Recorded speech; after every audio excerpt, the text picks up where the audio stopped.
Okay, so let's start. Next part of conference, plenary session.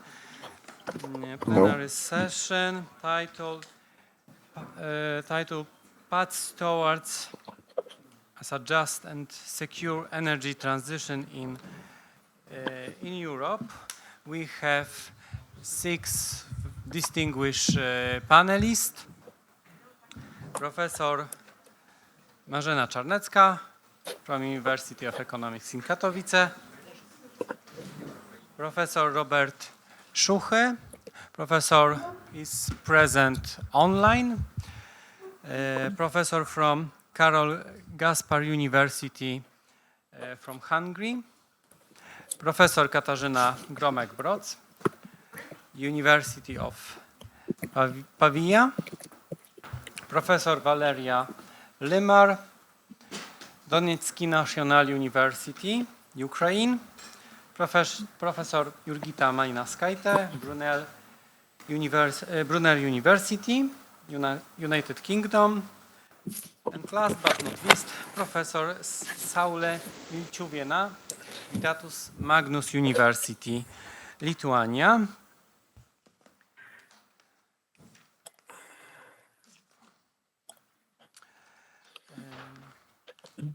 So let's start. First presentation prepared Professor Marzena Czarnecka. Professor will spoke on local content as a challenge for the just energy transition. Professor will explore how local participant and industrial policy shade both fairness and effectiveness in the energy justice. Professor, the floor is yours.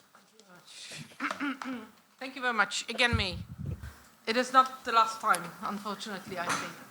Okay, so I would like to talk something about the local content. The question is why it is so important, and the question is what is the, let's say, connection between the energy justice, energy transformation, and the local content. I would say quite simply, the policy of Europe is following the path, okay, we are in the face of climate changes. That's the one point. But the second point is that the industry here in Silesia, that is really important point of view, because we do have the industry, which is one of the biggest in Europe. And everything is a little bit collapsing, not because of the coal mining and the production of the energy as a, let's say, part of the coal mining and the coal, let's say, industry, but also because of the prices of the, let's say, everything is coming from China and from the, let's say, other countries, and the Europe is going a little bit, in my private opinion, Europe is following a little bit into the path just to be financial heart or the heart of the, let's say, anything what is not, let's say, connected with the heart industry as itself. So the local content is something what is in Poland one of the most important issues right now, because everybody are talking about is that, let's say, have to be something in between the public procurement, legislation, I hate it, but okay. Even with my voice, you need it, really. Okay. So if you have the, let's say, the public procurement, the legislation in the European Union, which is saying everything must equal, and we are following the being competitive on the market, and the local content inside, which is saying a little bit it is unlegal. Or, I'm not saying illegal, unlegal. It's like a little bit slightly, we are saying, is that correct legislation or it is not? But let's start from the question, where are we? So here is the distribution of technology. So see the major sectors and the emerging sectors, and it's of course connected with the worldwide 2020 up to the 24, So it is quite a new data, which is saying that, let's say, mature sectors, it's right now growing up. It was a little bit, let's say, on the low position because nobody was looking at the local content, and we are saying, okay, it doesn't matter, from technology is coming, and right now we are saying it's not so easy. And the second, of course, question is the primary consumption worldwide is growing by country. You see how it grows. Look at the China. China is growing. It's, let's say, United States, it's something different. That's what the Professor Heffron told us before. The European Union and the United States, that is not the heart of everything, what we can say. But connected with this, let's say, consumption of energy, we see that the China is growing. Of course, let's say, the main story is connected with the technology production and the industry. And they are producing everything for everybody. We now in Poland, and we know that all the windmills which are around will stop in a minute when the China decides about it. That is one simple point. And it will be the end of the story. No discussion about the green energy. All the solars will collapse. That is only one decision of probably in China, one guy. And designing the local content, we have to say, the question is, what does it mean local? I know the Poland is the good position is having the Switzerland. When we are talking about the Switzerland, majority of the big industry, I mean the big companies are located in Switzerland because of the taxes. They are not producing there anything. They have just, let's say, the business seat of the company, and the business seat is located there. And we are talking, that is our Swiss company. That is not Swiss company. That is just the position of the company which is having 10 managers, high qualified, and that's it. That's the end of the story. It's not the question of local. Somebody asked me how to regulate it. Telling you the truth, I have no idea. Because when I would say at least, for instance, 10% of the workers must be Polish, I would say it is unequal treatment. When I would say it must be, let's say, the position of the company have to be really production be done in this region, not the other one, it's also the breaking up the law. So telling you the truth, everybody are working on that. We are trying to, let's say, organize in Poland the platform which is helping make the definition, what does it mean exactly, the local content. Of course, why the local content drives you just energy transition. Of course, there is first of all, it's showing up the local business, it's growing up the local business, and it's growing up the energy transition, because we are going into the, let's say, local local regions. And the second one is, of course, the social acceptance. That's what we are talking about, the energy justice. We are talking about let's say, the social part of all the, let's say, transition also. There is the part of the everything.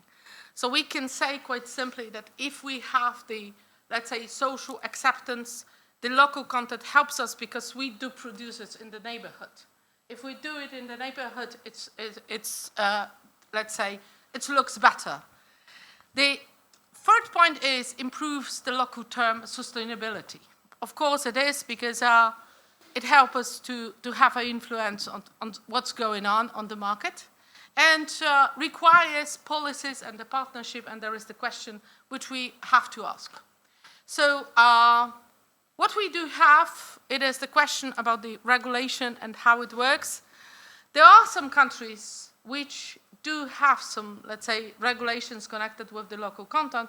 Of course, all of them are out of the European Union, because the European Union decides in the late 80s and the 90s, and of course because of the Tribunal of Justice cases, that if we promote the local content, it is unequal treatment, and everybody must be equal.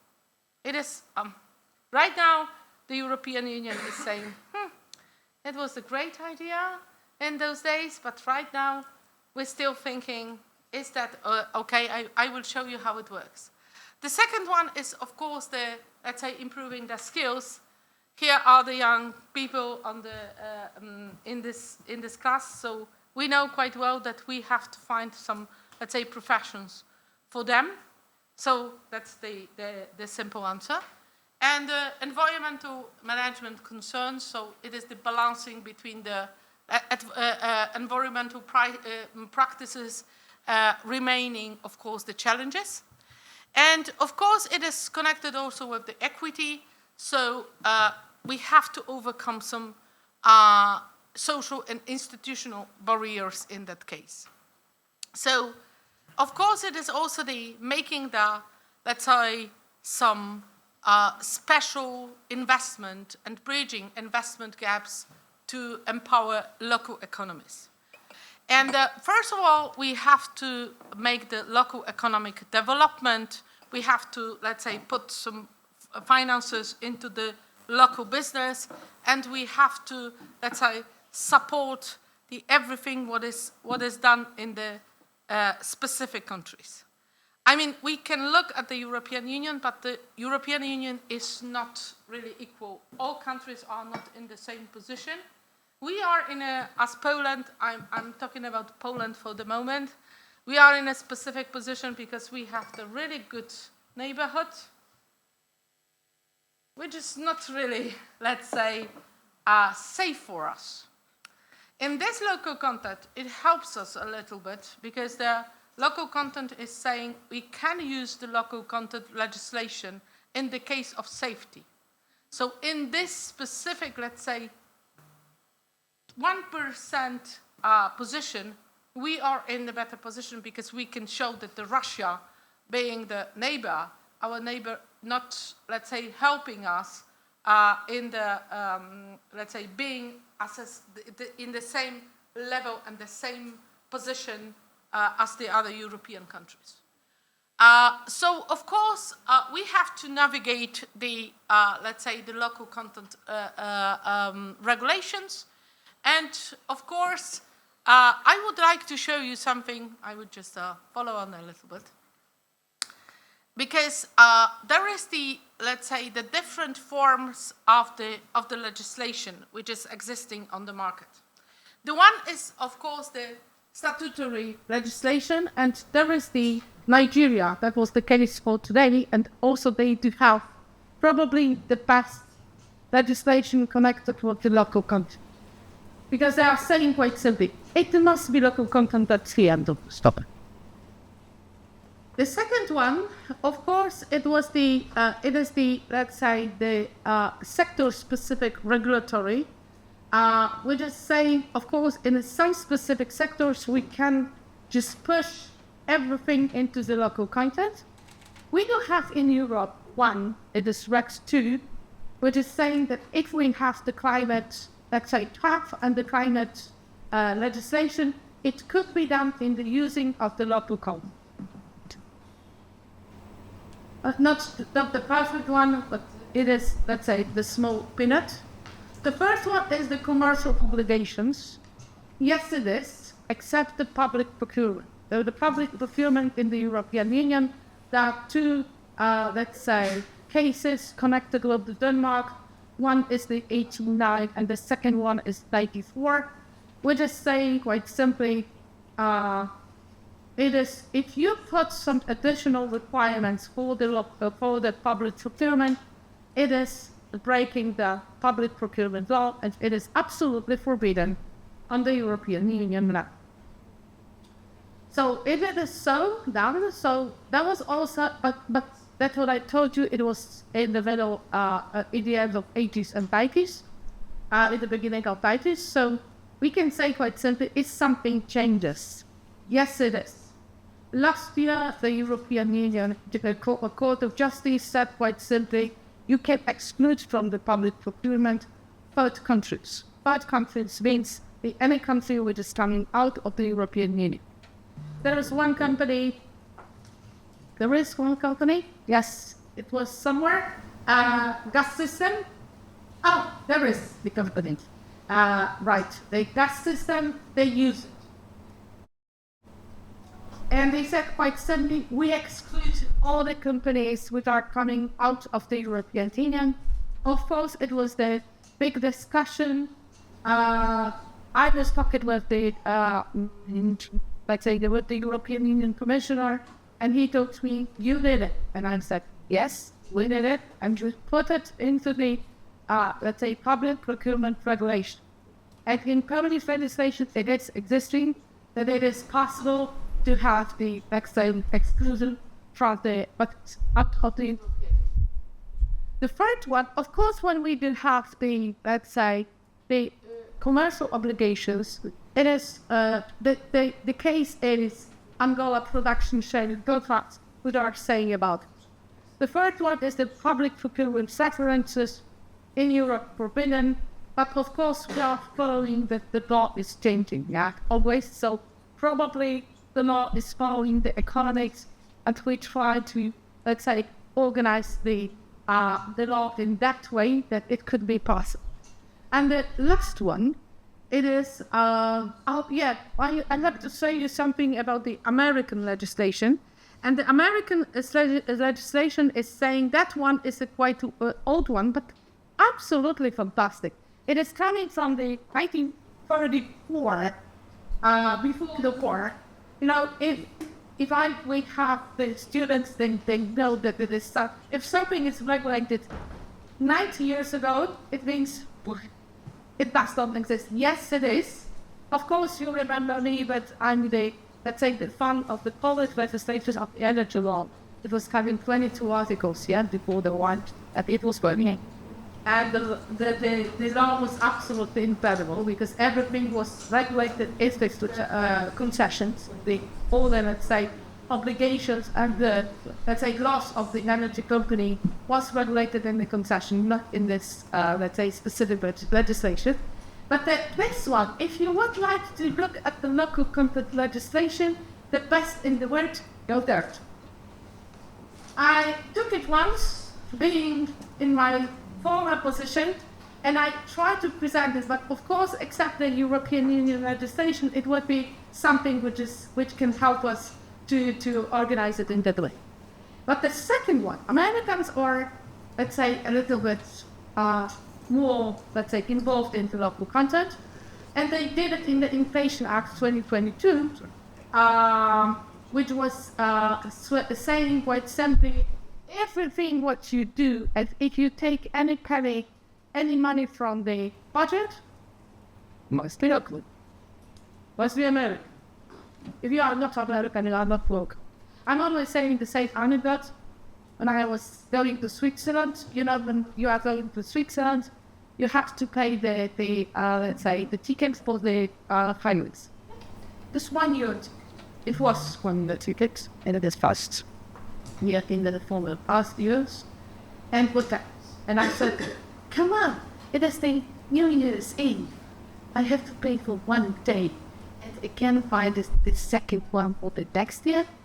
And the visitor told me that you're not welcome in Switzerland. Okay, understandable. You are not welcome in Switzerland. So if you do not if we put the money as a government, we would like to have the influence how we spend it. And that's why the American Inflation Act, it is something that is quite interesting. And of course, the last one, it is the voluntary initiative mechanism. Okay, I tell you something we just stopped really talking about. We are Polish. We love voluntary, but not a lot. And comparing with the big companies, and that's what the professor had to tell us, if you have the court case for $6 billion or pounds, whatever, and I would like to make something voluntary. But I mean, this is not the big influence. It could be wild, like pushing somebody. The companies are having Excel, and even Excel, you have the information. It must be the best income for the company. It must be the best EBITDA and so on and so on we can discuss about, right? So this is the South America Renewable Energy Initiative Program. Okay, but it is, the companies are completely free from that to do it. I was thinking about it, and of course, you know quite well that it is some legislation which is really similar to this initiative, which called the code of conduct. If you have the code of conduct of the company, so majority of the European countries are having the mechanism for, let's say, for obligation to use it. If I announce it on the website, if I announce it for my clients, it has to be done in that way. So there is no, let's say, a specific answer. So these are, let's say, the possibility to have the legal forms. But I don't know if you like the local content. I am the fan of this because we are here in Katowice. And what we have to do, we have to transform all the coal miners into something. I'm already telling into something because they have to change their position. And if we do not put some interest into the, let's say, the local content business, the region will collapse. Oh, sure. So regional and international laws shaping the local content rules, you have the, let's say, something which is still existing. So what the European Union and the World Trade Organizations, they are allowing that. So World Trade Organization is limits strict local content requirements. We have the GATT's national free trade rules. And of course, there is the, let's say, only connected with the environment, so only connected with the possibility of the climate change. The second one is the European Union. European Union is saying the local benefit is allowed. And one is there are two exceptions. First exception is saying that if you have the legislation connected with the, let's say, sectoral legislation like at RED 2, and the second one is that sectoral legislation, and the second one, safety legislation.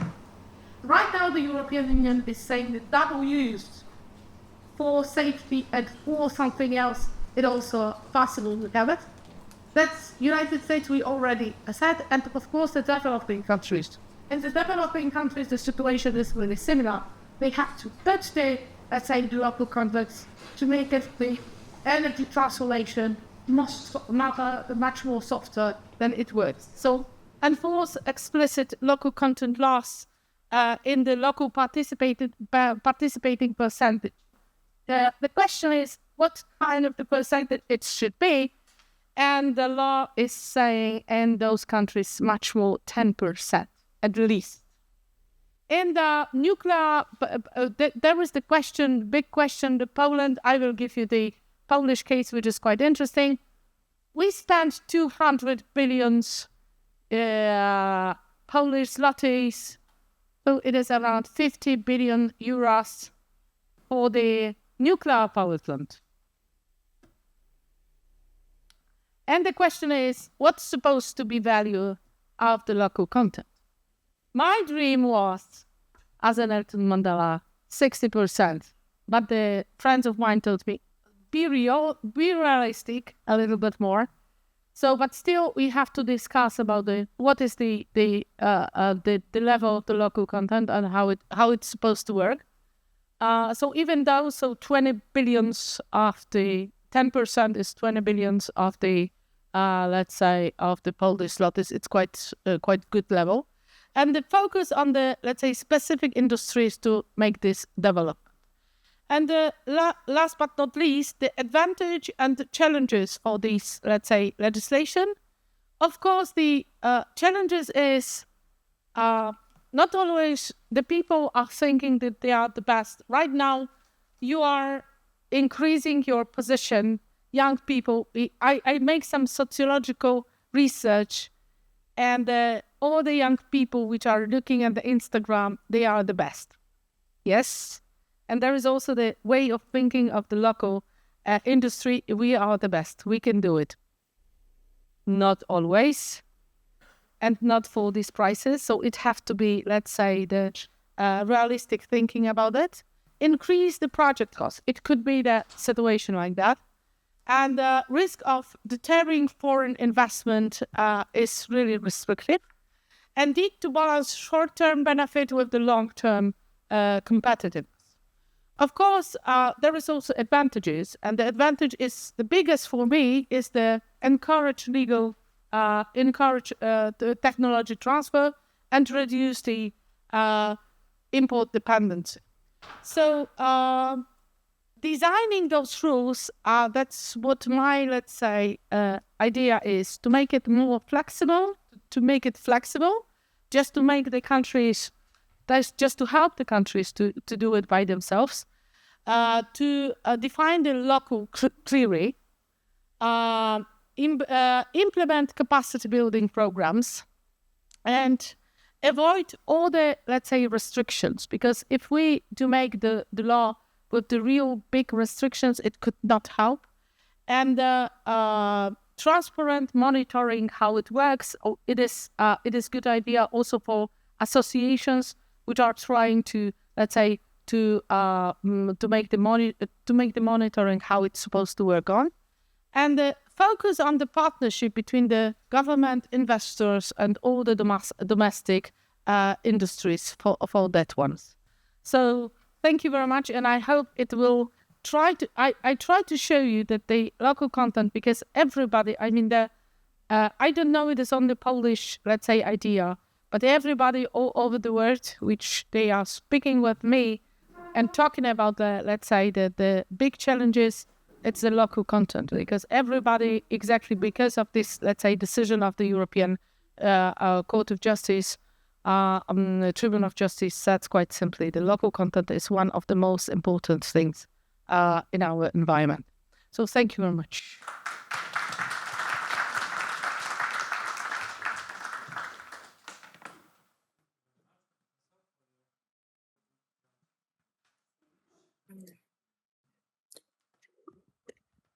Next, we will hear from Professor Robert Szuchy, Professor and Vice Rector of Karol Gaspar University in Hungary.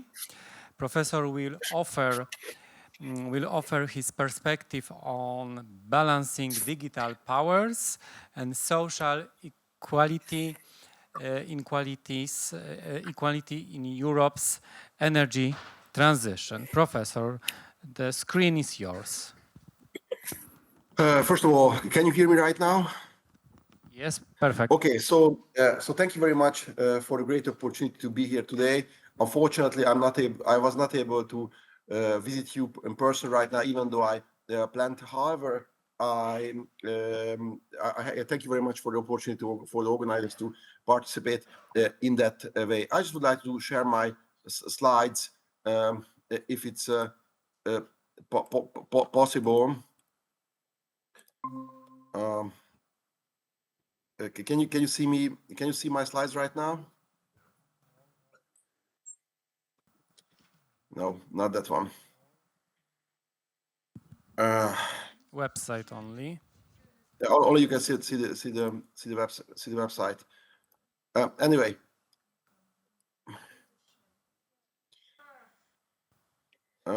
Okay. I'm just not.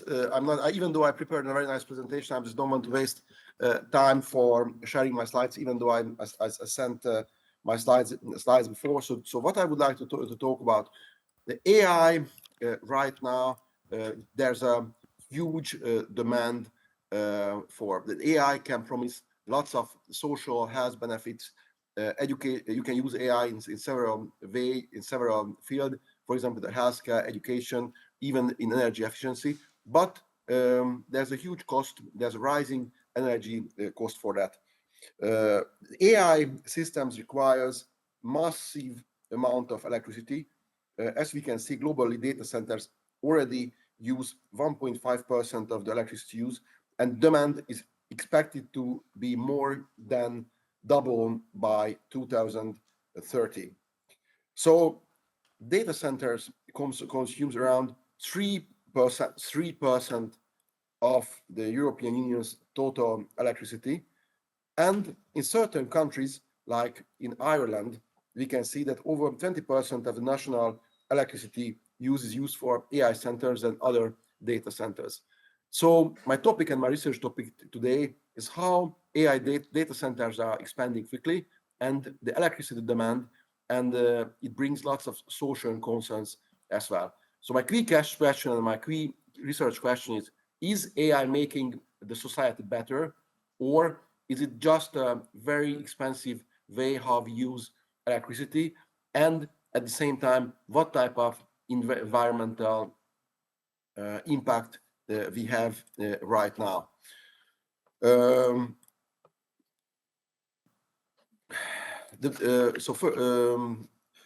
just what we can see right now. When we see the global numbers, the European data centers demand could increase by 30% from 2023 to 2026, and basically that's like a 70% growth by 2030, which is about almost 45 terawatt hours of annual consumption by 2030. This is, as we can see, this is almost a single large data center can use as much electricity in a year as like 100,000 households.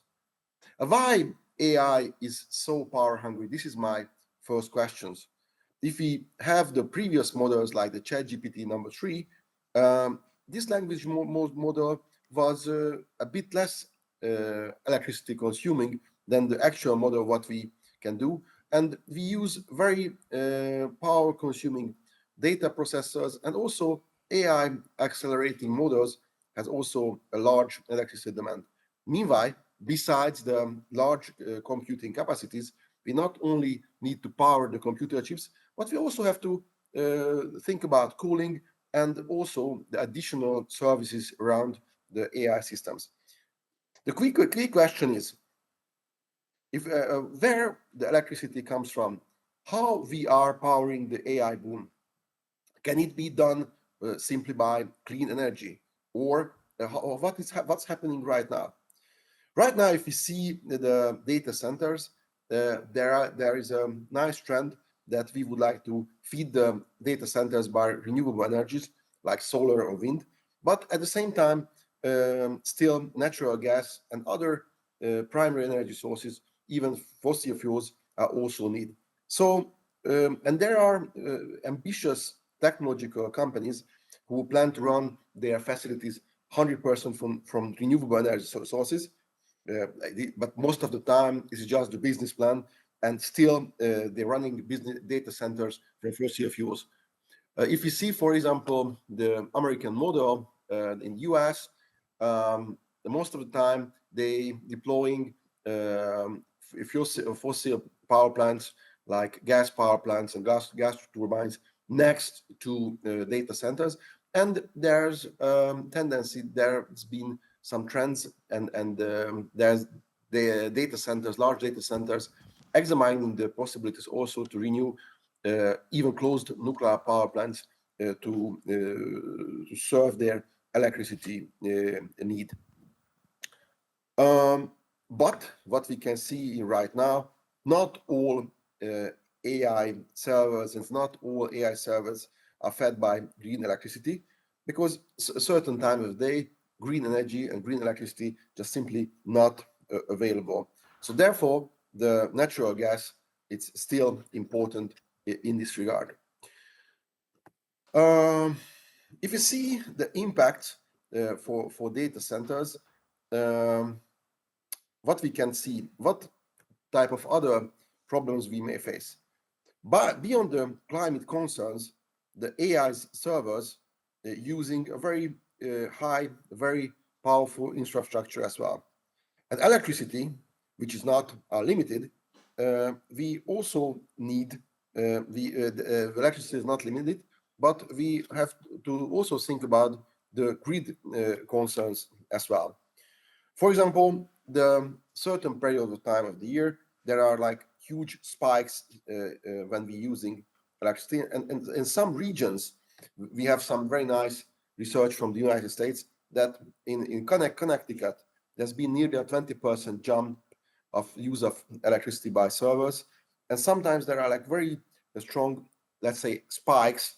And these electricity spikes used by AI-driven AI servers can heavily affect the grids. So when we are talking about the second problem, it's not only the amount of electricity what we are using for that, but it also heavily affects the existing infrastructures as well. So what we can do that.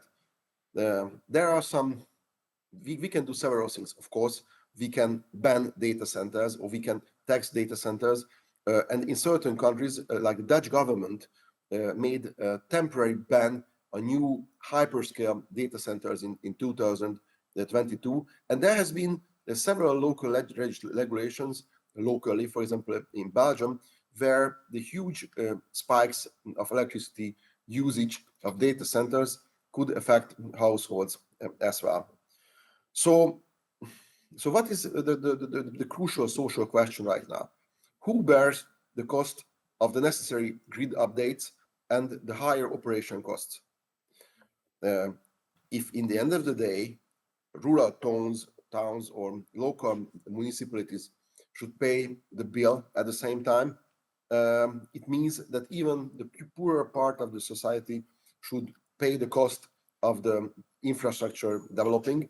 So I'm really believe that that approach is not fair, because the energy hunger AI models use lots of energy, and meanwhile they are not paying, not covering even the necessary costs for the grid capacity developments as well.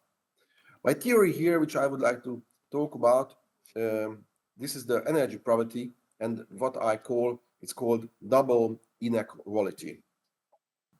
If the AI servers, of course, it's also applicable for traditional servers as well, but right now I wanted to talk about AI servers, which has the largest electricity demand right now, as I previously explained before.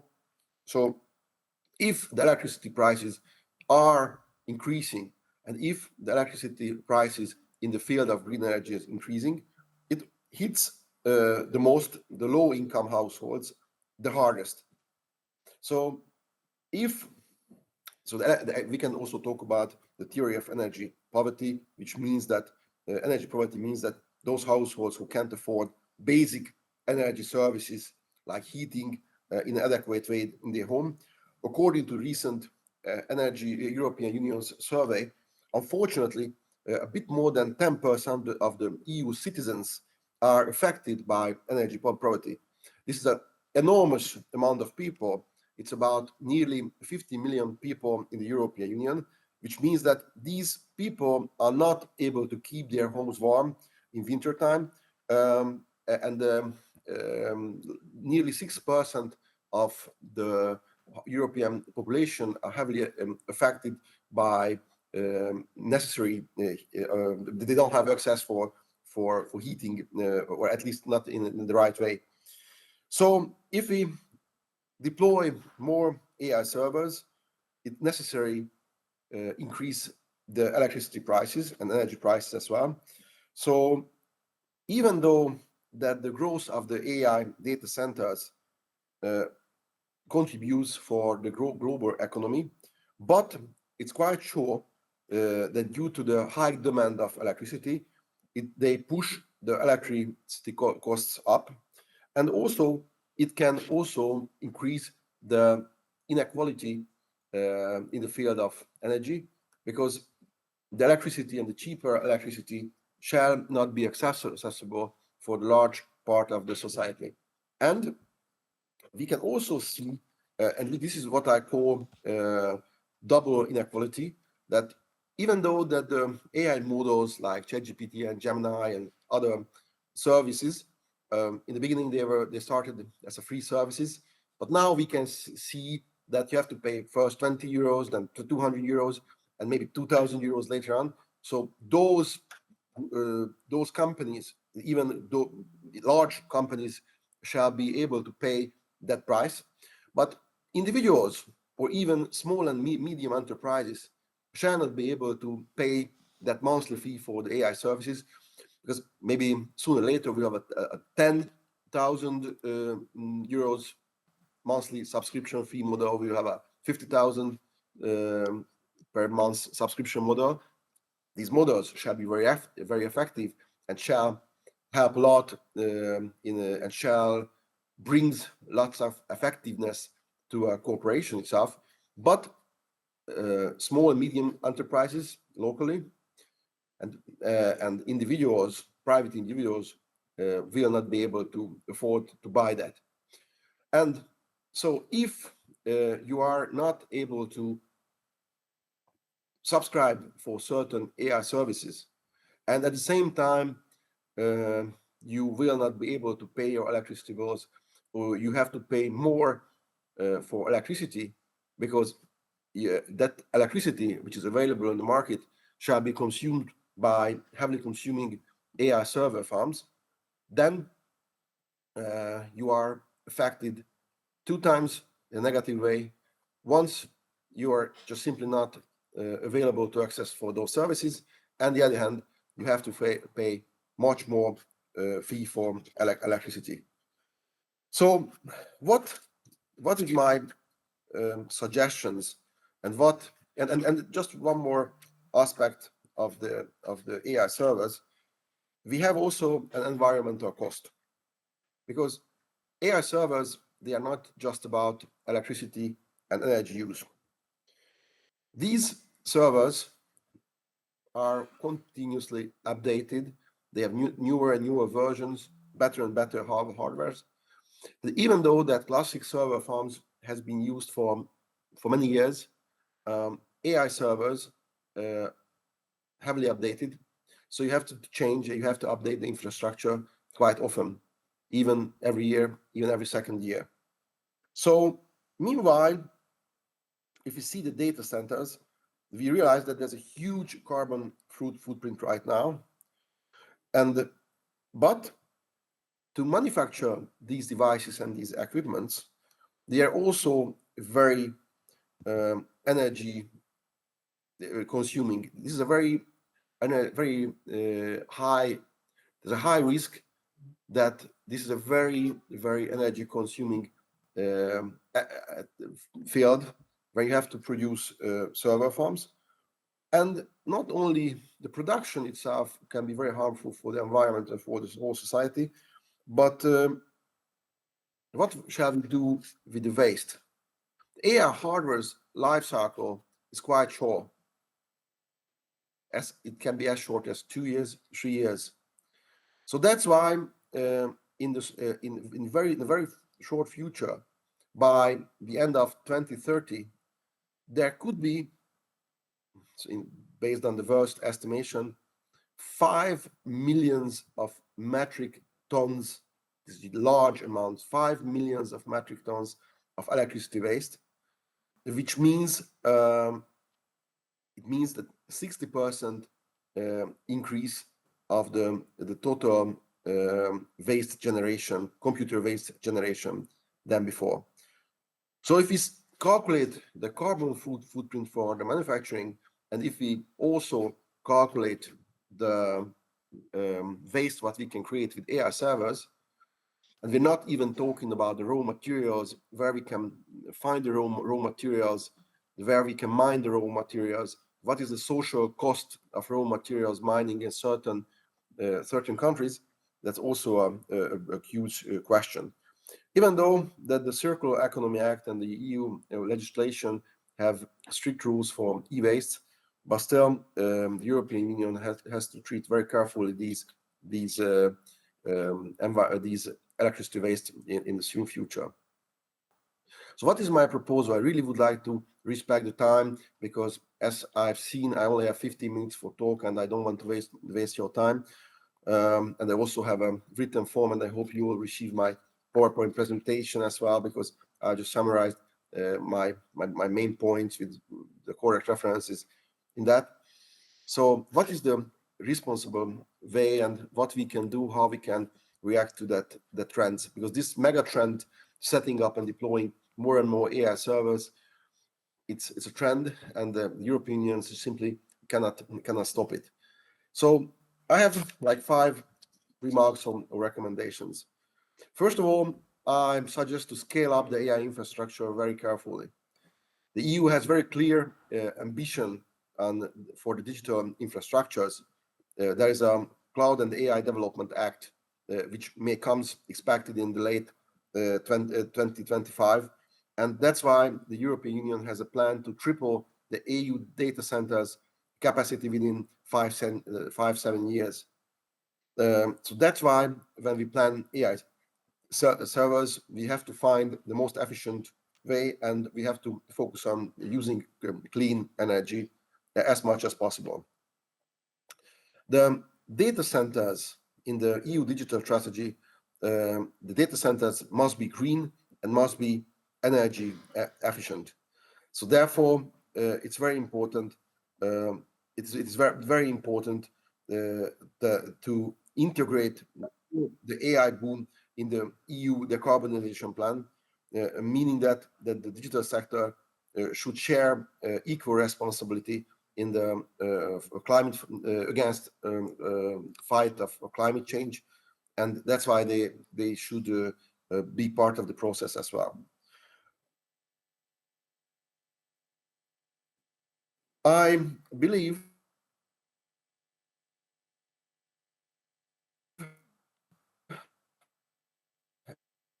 and it's also agreed demand response manager for data centers, meaning that the big data centers should be required to adjust the use of the peak times, or another option to install and deploy on-site generation and storage capacities just to serve their needs. And I'm also encouraging to have a tariff reforms, meaning that for certain industrial players like AI servers, they should provide extra additional contributions for grid developments, and because not all consumers are the same. So we should also add the cost of the development of the grids. And for example, I'm encouraging to set even higher tariffs and higher grid tariffs for server farms, and especially for AI server farms, because these server farms, they can create lots of money for the owners, but they use the grids and use the available and balancing power much more than other industries. And at the same time, even though and we also have to protect the vulnerable consumers as well, even though the European Union had made lots of efforts, we have the social climate fund as part of the Fit for 55 climate package, but we should also examine the possibility to put some extra tax or extra contribution, social tax, for example, on server farms and the AI server farms. And the money which can be collected in that way could be put in the climate fund, or put in national funds from where they can finance the lower income families. And finally, the big question is AI truly contributing to a better society given all these costs? What I can say is true that AI helps to get better medical diagnosis. It also helps us to optimize the energy and electricity system. It helps, it improves the education through personalized tutoring systems, and AI can solve lots of complex scientific problems. But these potential benefits are often available only a very short part of the society. But we have to see the whole balance. And that's why it's very important for us that whenever we deploying AI servers and server farms itself, and I truly believe that AI with all the risks of the AI, general risks of AI, it's a different topic we can talk about a lot. But if you see it in electricity perspectives, AI can have a very important and very useful impact on our society. But due to the fact that it uses a huge amount of electricity and huge amount of energy, and also it creates lots of e-waste and lots of pollution, to maximize the benefits, the potential benefits of AI system, we have to be really careful, and we have to balance. We have to balance with regulation, with taxation, these data centers, just to have the right balance between the social requirements of the society and the potential benefits of AI system. So this is briefly, and I hope I managed to respect the available time, but I think I managed to highlight the main points of my research. Thank you very much for listening in.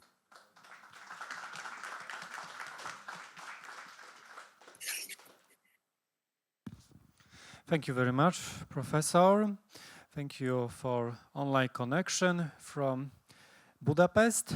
Then Professor Katarzyna Gromek-Broc will present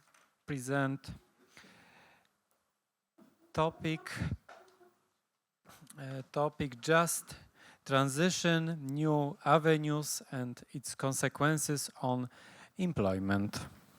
Thank you ever so much, Professor Kraśniewski. As my name says, I'm of Polish origin. I'm also Pole, although I'm French since a very, very long time because I left Poland when I was a little girl.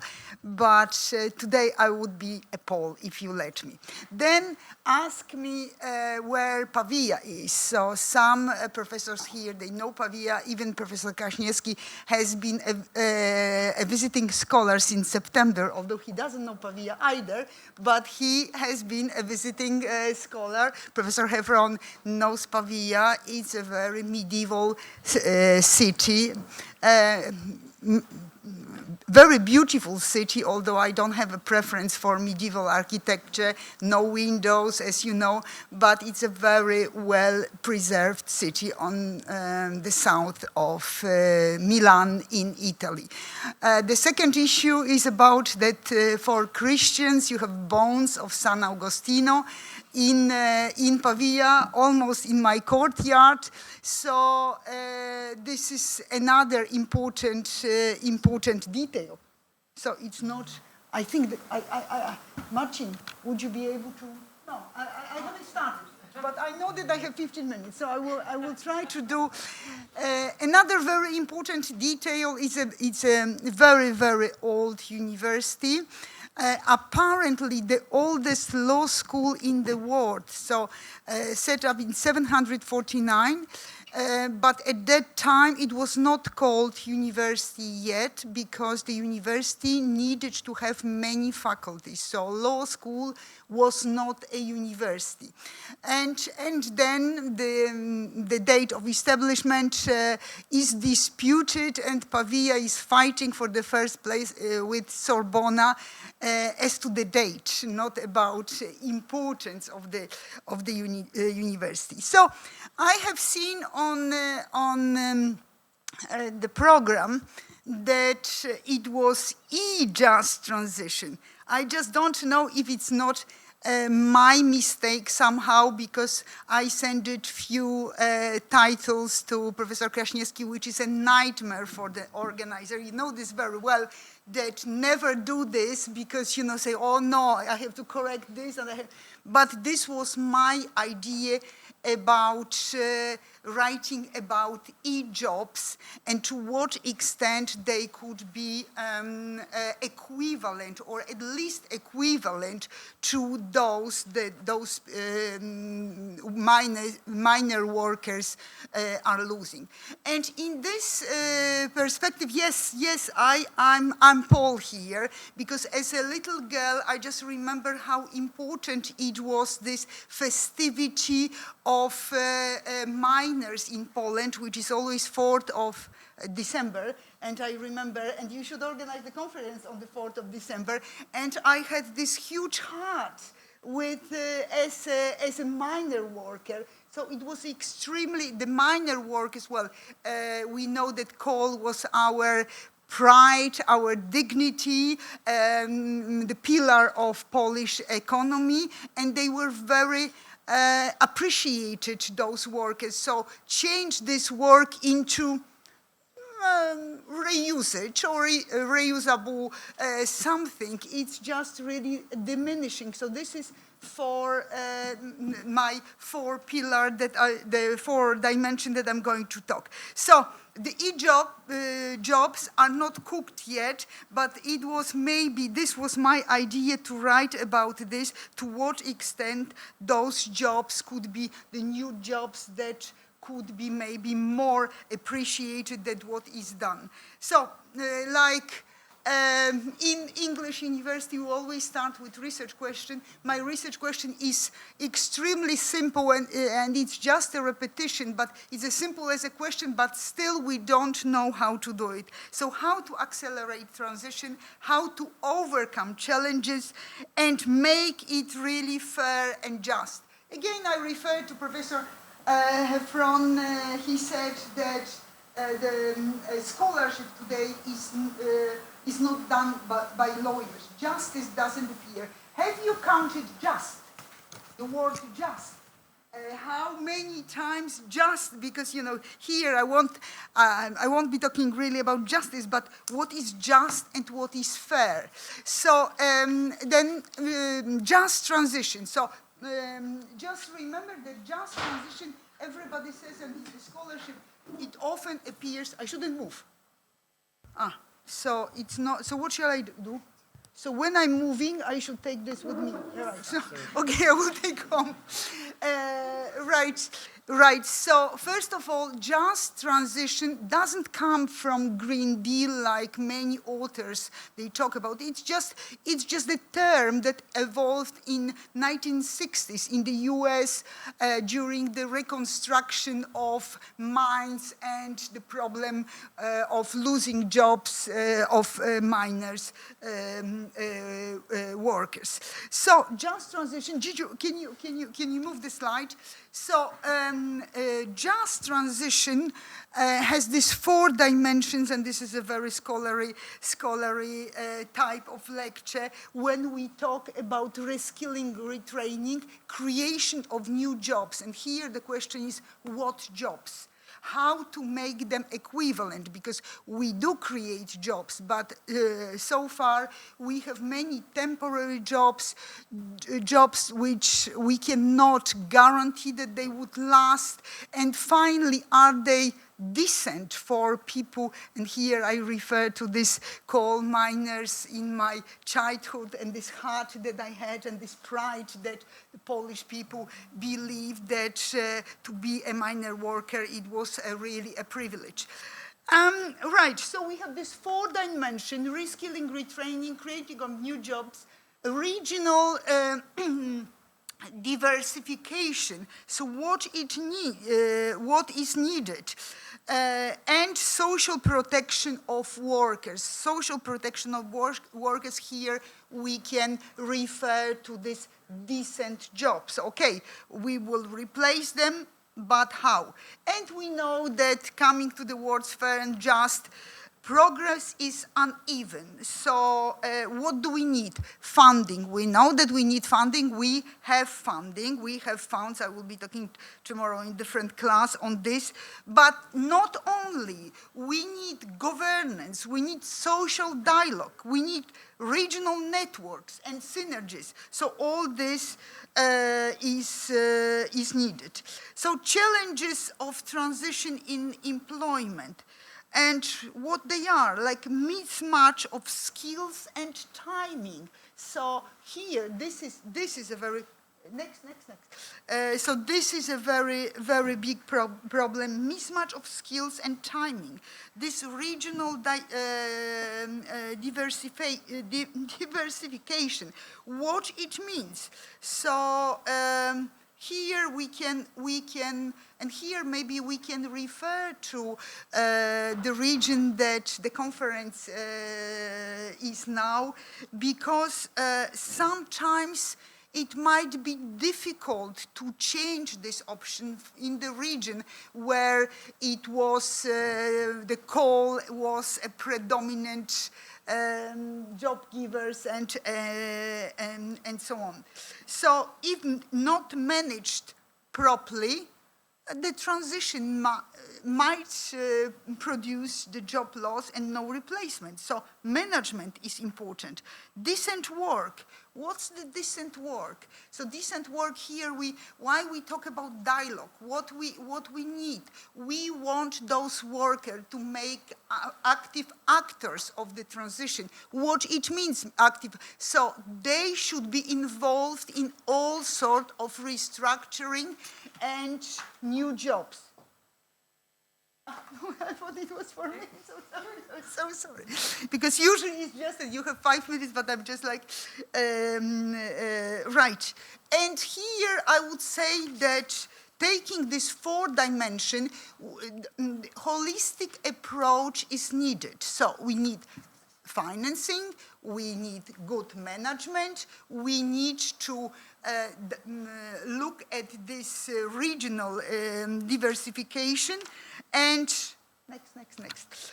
And so reskilling, what is this about? So I'm sure that you know that the best in reskilling, it's Denmark, Netherlands, Sweden. So for instance, in Sweden, are we here? Yes.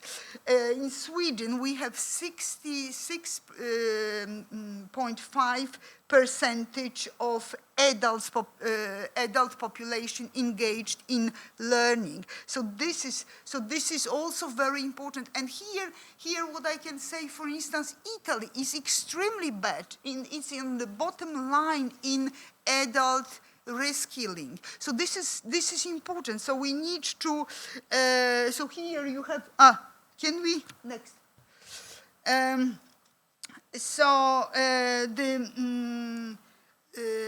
Right. So engaging adult population in reskilling. This could help to requalify workers and find them better jobs. Jobs creation. So what sort of jobs we have? I'm sorry that some of the data 2023, 2025, I haven't found better, so, but they surely exist.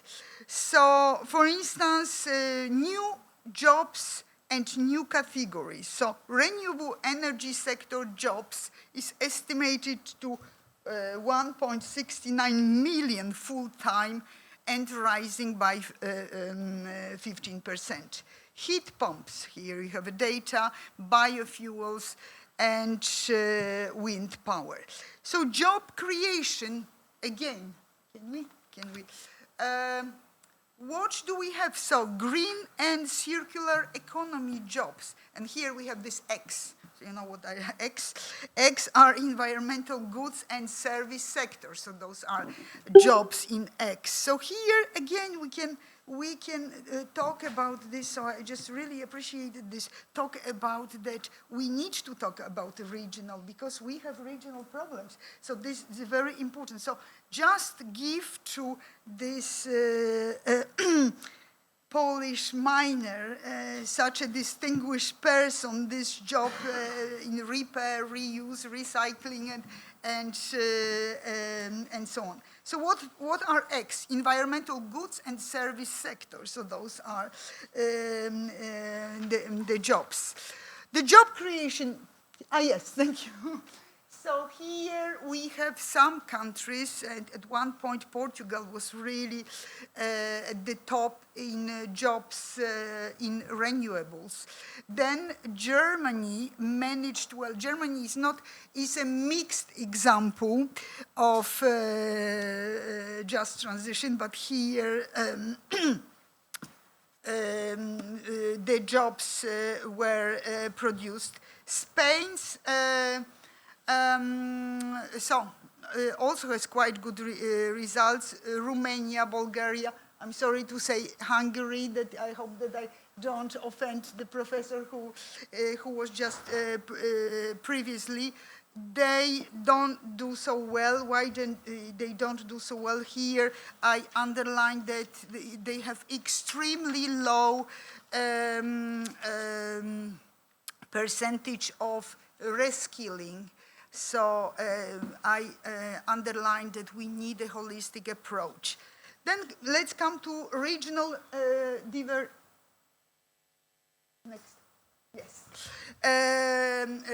diversification challenges in transition. So what it means, it's about reducing dependence on a single sector or a single employer. So many sectors, and then we know that in the EU, the regions are unevenly affected, and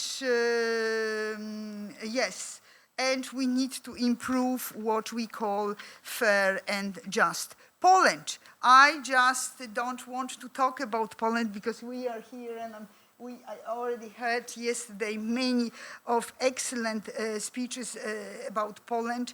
As I said, that sometimes it might be that they are limited alternatives in the field where was predominantly for years overshadowed and taken by coal. And here I have some next. So main weaknesses and solutions. So main weaknesses, first, uneven. Well, we have different problems in different reasons. One, in the scholarship, it was used that, for instance, the EU Just Transition mechanism is used for short-term project. That this is wrong. That we should emphasize long-term projects. Then some solutions. So strengthen regional innovation, universities. So here again, I would refer to Professor Heffron talk innovation. How much is of this? Investment, also he was talking about investment, that we invest less. Also, adopting regional solutions to regional problems. So, also the dialogue between local ownership and transition plans. Invest in digitalization and education. So this is what Professor Kraśniewski suggests, that I should be talking about e-job. So I maybe next time I will be talking about the e-jobs, because yesterday I had a very short discussion with Dr. Mateusz Cieślak. And I said to him, why do you think that e-jobs, you need to be very specialized to have them e-jobs? It could be very simple. And then if we look at, for instance, Artificial Intelligence Act and so on, that could be something very simple, and it's still an e-job. So this could be challenge, avoiding green precarity. So what is this here? Another discussion yesterday that we had about energy poverty and how to get out of this and so on. So we should point towards something that, because for now what we create a lot of jobs, insecure, low wage, and in the new fields, and the fields are also unsecure, so we don't know in 10 years if those jobs would stay. Workers' protection, I'm just finishing because, yes, further. Weakness, we have already done. Solutions, further, I think you went just transition. Yes, workers' protection. So, what we can say about, I did say about dialogue and about the fact that workers need to become active actors in what is going to happen to them. What they choose, they should be engaged in planning, in discussion, and we have an old EU directive on this, that workers should be informed during talks on restructuring, closure, and so on. Building fair transition solutions. So yesterday, again, everything was covered yesterday. So it was professor from Pavia, so now you know where Pavia is. So professor from Pavia, who was talking online, he was talking about sustainability clauses in the contract. Also, what we can do, public subsidies only for the firms with retraining and redeployment plans, partnership. With whom? So government, employers, unions, and regions together. And local investment. This is very important to see local problems. So also, can we move? The last point of my talk is about what the law could do. And here I just found really a ground. So yes, the scholarship is not about law. It's very little about the law. And there is a huge place for law. So what the law could do, obviously it could do much more, but I just identified a few things. So creating obligations for states and regions, make conditional subsidies and tax insensitive, impose local employment clause, well, this is what we discuss, impose decent wage standards, so this is law also can do. Well, there are a few other things, but I just wanted to finish, as I said, in 15 minutes, because I see. So conclusion. In conclusion, I would say that workers active participant of transition. This is very important. And new jobs must be stable, safe, and fairly paid. So again, I'm coming to this decent work. So not just replacement, and decent work should be seen, well, a standard clause, but should be seen as non-negotiable principle. And another, the last thing, what the law could do, empower regions and workers. Law is the engine that turns climate goals into social justice. Can I say this, Professor? if you, maybe it's from your book. It is? Well, so thank you very much. I think that I make it in 15 minutes. Thank you so much. Thank you. Thank you. Thank you very much, Professor. Following that, Professor Valeriia Lymar from Donetsk National University in Ukraine will deliver her talk titled Shaping Towards Energy Other, Balancing Security, Sovereignty and Justice, focus on how energy justice intersect with geopolitics. Thank you very much. Okay, I need to use the microphone, but a little bit too short. Okay, it's okay? Thank you very much. Oh, thanks. Good afternoon, dear colleagues, dear students. Let me introduce myself. My name is Valeriia Lymar. Today I represent Ukrainian University, Vasily Stus Donetsk National University, which was relocated from the eastern part of Ukraine to the central part of Ukraine in 2014 because of war conflict in the eastern part of Ukraine with the involvement of Russian Federation. Thanks to the organizers for the opportunity to be here today. I had a long trip by bus, about 20 hours from Ukraine, because we don't have an airport now. This is my third time participating in this event, and let me share my scientific ideas with you today. I'm going to talk about the concept of energy security, how approaches to its definition have evolved, what were the reasons and preconditions for this. I have been dealing with energy security issues relatively recently, since the Russian Federation launched a full-scale invasion of Ukraine and began methodically destroying its energy infrastructure. I'm now absolutely convinced that the energy is a weapon in the sense that it's a tool for political and economic manipulation.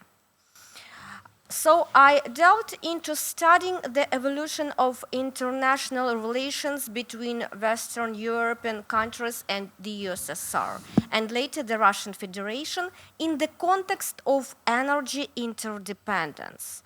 It's an existential question, which is why I find it so interesting. My doctoral research was related to bioeconomics and the development of the alternative energy market in Ukraine, taking into account the experience of European countries.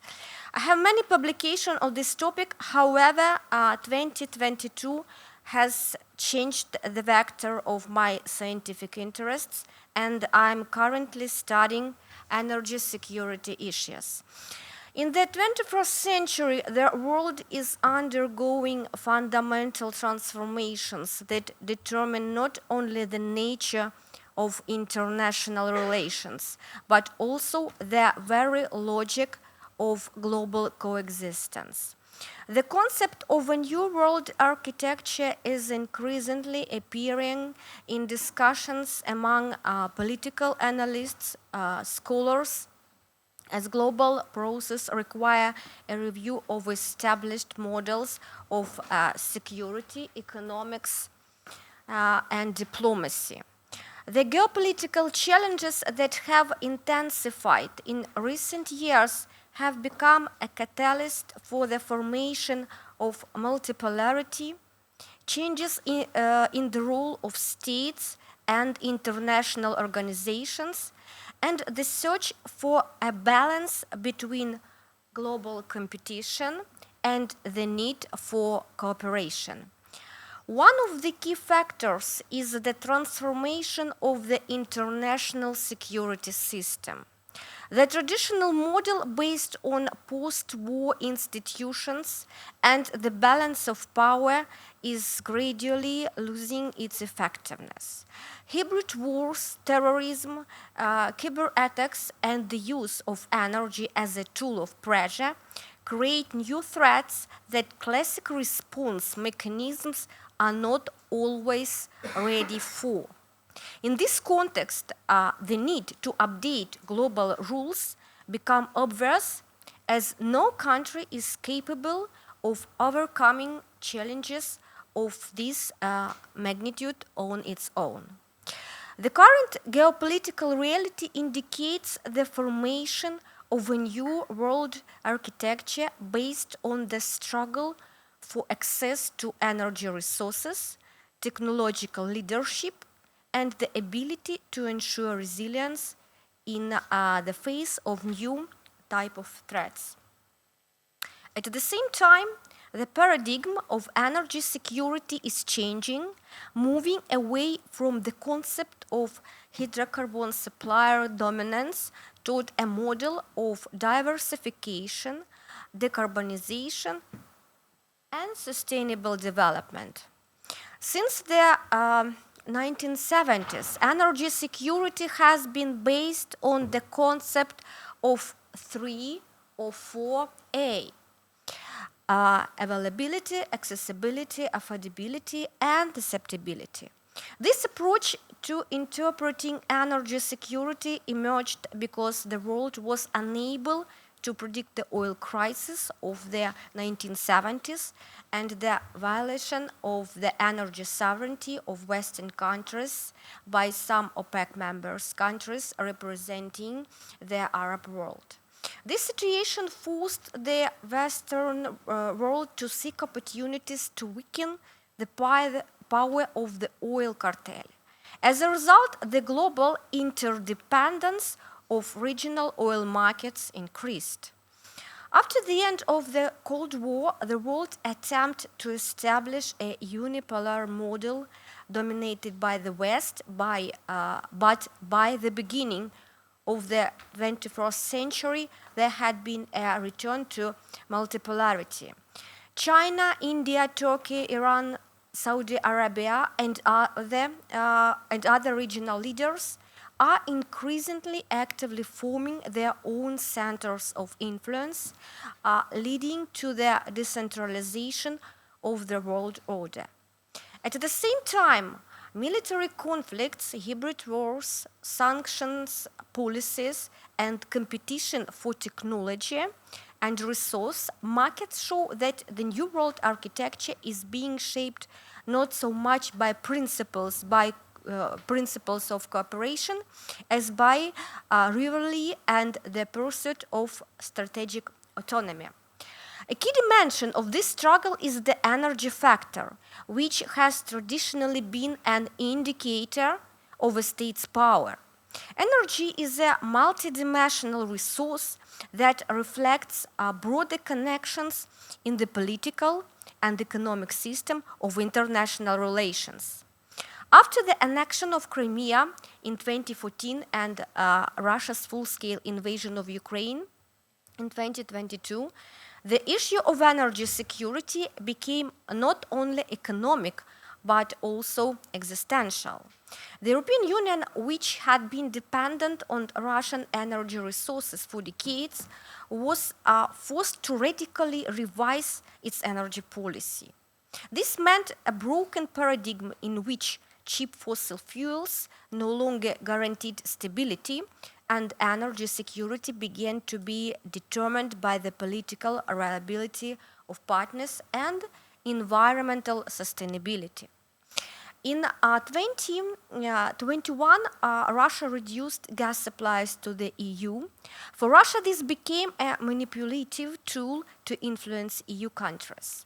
In turn, the EU restricted access to its energy market to put pressure on Russia, thus bringing the perception of energy security in the context of the harmonized combination of 4A to its peak. Russia decided to turn established energy interdependence into energy dependence. Accordingly, the EU began to use hard power, including economic sanctions, to prevent Russia from profiting from the EU energy market. Thus, energy solidarity as an element of energy security played a significant political role in the EU response to Russia's attempts to use energy resources as a tool of manipulative influence. This figure provides a picture of trade in energy products between the European Union and the rest of the world. Until the end of 2021, Russia was the main supplier of petroleum, oils, and natural gas to the EU. After Russia's invasion of Ukraine, the European Union reacted with several packages of sanctions, which directly and indirectly affected the trade of oils and natural gas. A major diversification of suppliers started to emerge progressively in the following periods. In 2022, following Russia's full-scale invasion of Ukraine, energy security was conceptually revised, shifting the focus from energy interdependence to energy independence. European Commission President Ursula von der Leyen noted that the EU must abandon Russian energy sources because it's impossible to build external relations with a supplier country that openly threatens. The EU uses its liberal regulatory power to weaken Putin's realistic energy weapon. The EU's asymmetric dependence on Russian energy resources makes energy security a central factor in reducing vulnerability. There is an empirical and conceptual case for studying energy interdependence and dependency. There is a clear value chain for oil, coal, and gas that starts in Russia and extends to Europe. For this value chain to function, there has been extensive technology exchange, political negotiations, and business practices dating back to the 1960s. Today, the EU is entering an era of energy independence from Russia. We believe that the main principles on which the functioning of the EU energy system should be based are security, independence, and fairness. Thus, the modern energy security must be based on balance between security, independence, fairness, ensuring its reliability, sovereignty, and social legitimacy. Countries that possess technological solutions in the field of clean energy gain a new form of strategic influence that can replace the traditional energy weapon. Energy processes are at the heart of global policies today. They determine the trajectories for international alliance, new integration formations, and even humanitarian crises. The formation of energy alliance testifies to attempts by states to strengthen their positions in the new world architecture through energy cooperation or confrontation. Energy is becoming not only commodity, but also a currency of geopolitical trust. Finding itself at the center of energy security challenges, Ukraine has become an example of how energy independence can become a component of national security. The refusal to import Russian gas, integration into the European energy space, and the development of its own renewable energy capacities demonstrate a new type of strategic thinking from resource dependence to energy sovereignty. Thank you very much for your attention.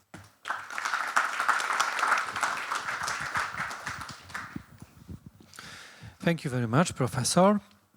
Next, Professor Jurgita Malinauskaite represent Brunel University, London, and Vitatus Magnus University will discuss energy transition lesson from geothermal energy, showing how innovation and resource diversification contribute to the green shift.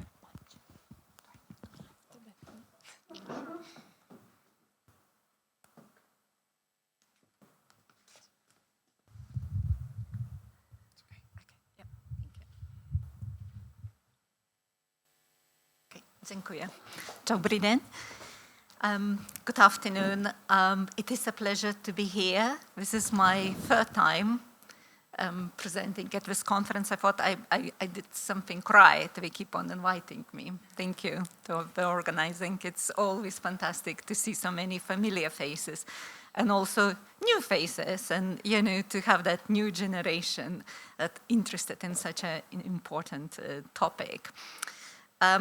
I have kind of two affiliations. As you can see, I am head of Brunel Law School in the United Kingdom.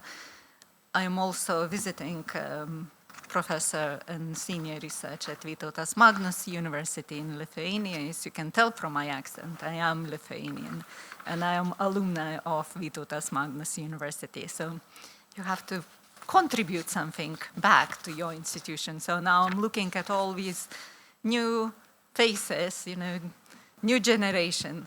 One day you have to come back and contribute to your university. You should be so proud of.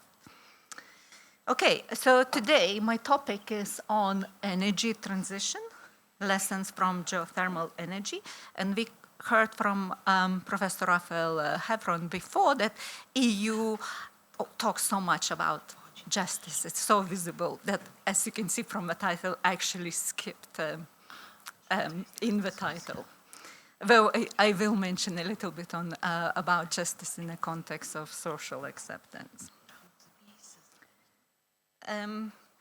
So my topic today, it is linked with a project that I'm currently involved in, and I'm really proud of it. So we do have like quite a few projects, being at Brunel, working a lot. Sorry, thank you, technology. Working a lot with engineers. So you get involved in all these fantastic opportunities. So now, a little bit about, probably the skipped outline here, just for your information, what my talk will be about. I'll try to be quick because I think we are a bit behind the schedule. So first of all, in terms of renewable energy, so if you look at the statistics, so far how we are doing, transiting to renewables. So, as you know, we all, at the EU level, we have this binding target of 52.5 by 2030, though obviously ambition is to achieve 45. So how we are doing right now, energy from renewable sources, we are around 24.5. That was in 2023. So we are behind, basically, because we have roughly about 5 years or less to achieve the remaining binding targets. And obviously, I put it on here. Some countries are doing better than the others. But as I said, you know, we are kind of looking at the EU binding target to achieve. So Poland, it's, at the lower end, as you can see. Now, looking at the sources. So now, in terms of renewable energy sources, and here it's more in terms of electricity. So here, as you can see, we still have wind power, and it is probably to do with more political aspects that focus in terms of renewable at EU level. Again, here I'm talking about EU level. So wind, hydro, and solar, they are representing the largest category. Now, in terms of, you know, you're probably thinking, okay, so my talk is about geothermal. It's not there. So this category is not really visible. It is falling under other renewable sources. This is why I'm promoting today geothermal. Now, what is happening if you think about comparison? So it is obviously more complex. We are not going in too much detail, but so I just made some comparison with solar and wind. So first of all, obviously, what is the most important thing? We need the sun to shine. We need to have wind when we are talking about this type of renewable sources. Geothermal is different.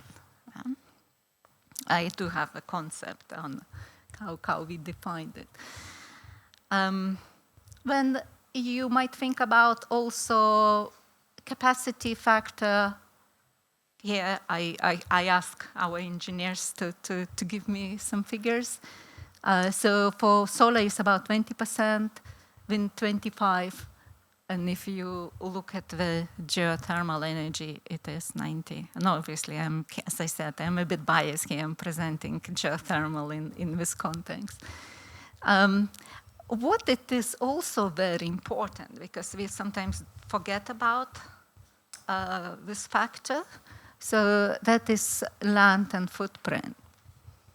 So land, the way we are using land, I think right now, I found quite a few studies only recently that it has started actually talking about land usage in terms of renewables. So before we kind of used to forget this factor.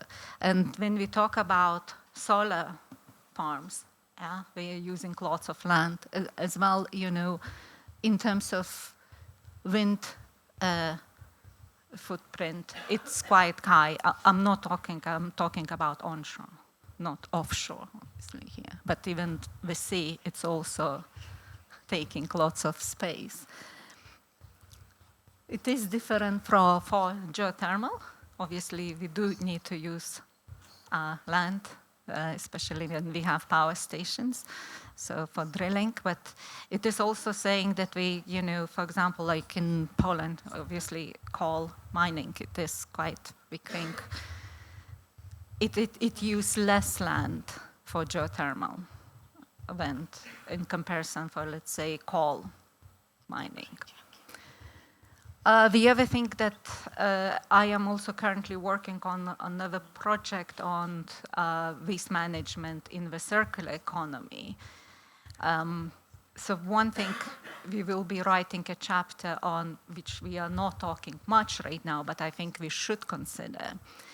It is waste produced by renewable energy. Because we know that, you know, we have specific lifetime for solar panels when we're talking about wind turbines as well. So what will happen with all that waste and the end of their life? It's a nice report presented recently, as you can see, in, based on data 2024, but just published in July 2025. I would recommend to read European Geothermal Energy Council. So what we have geothermal market report detailed to show the potential of geothermal energy. And potential is really high in many, many countries, European countries in the EU. So it's actually, I can see, you know, Baltic region is not there, but Lithuania has as well the potential. Because basically, you know, it depends how deep you drill. So it depends what temperatures you're getting. But in terms of rocks, to get geothermal energy, it's really, the potential is huge in Europe. So now a little bit about the concept and, you know, looking obviously from a bit of legal perspective. So geothermal, so we have two Greek words, and that is obviously reflected in the Renewable Energy Directive. So it means basically when we have heat from the earth.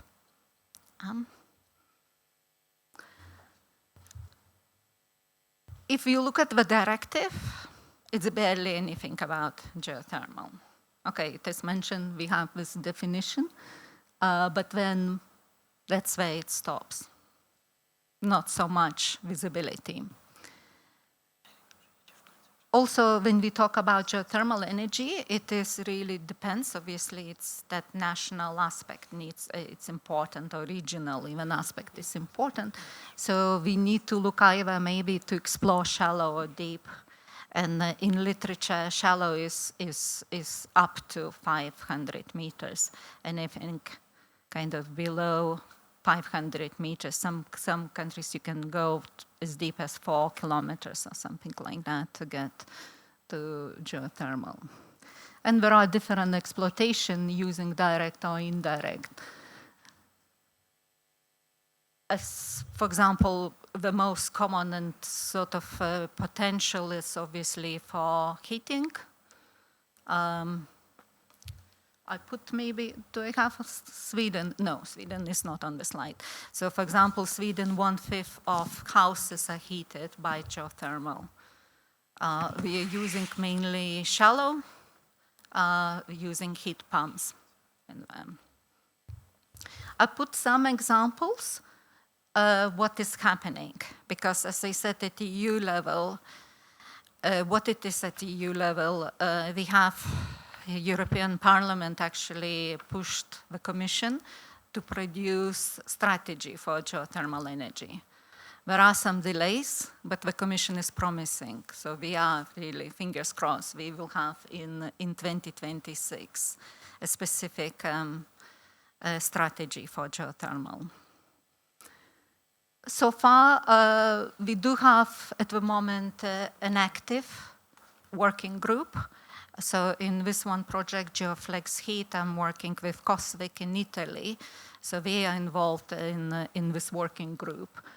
So initially, the focus was on more deep geothermal, but now we are focusing on shallow and looking at different ideas how to push it forward. Because we always say that, as lawyers, we say we need to have policy, we need to have some kind of regulatory framework, and then more importantly, we need to have some kind of implementation measures in place as well.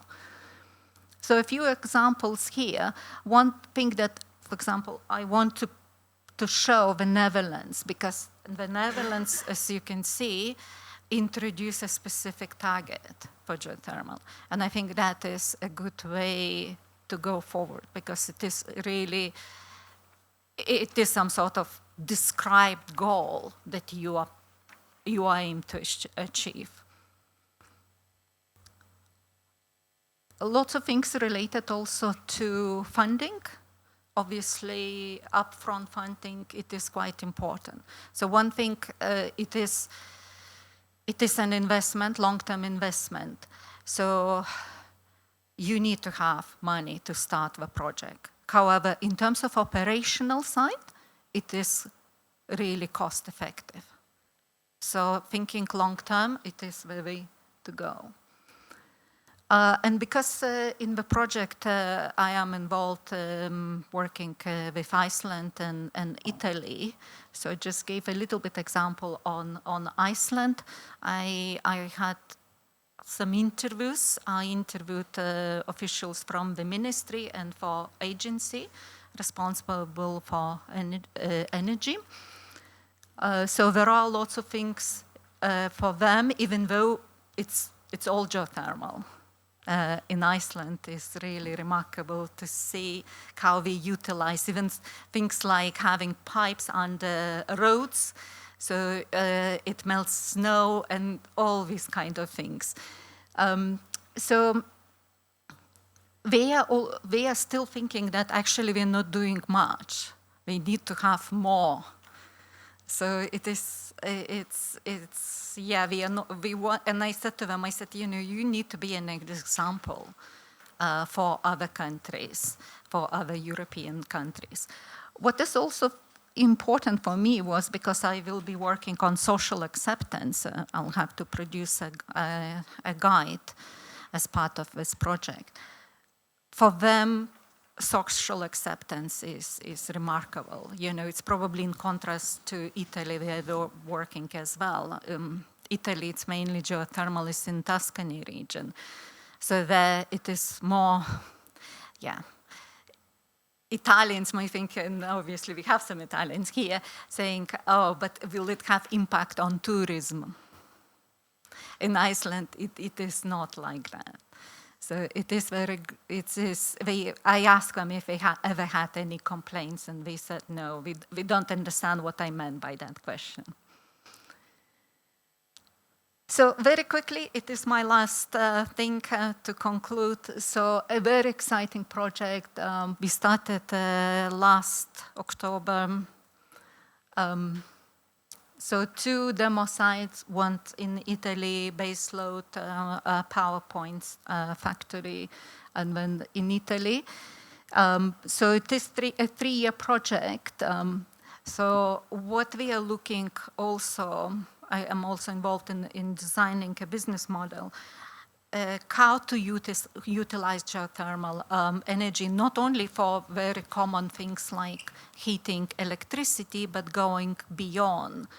So you can use for fishing, right now it's, for example, in Iceland, it's lots of geothermal is used for spas, for heating swimming pools, and etc. But it is much more to be done in that. So we really need to think about how we could diversify portfolio. So to conclude, I think one thing that it is definitely that national countries, we are doing much better. So you saw on the slide, we have like Germany right now really pushing heat pumps.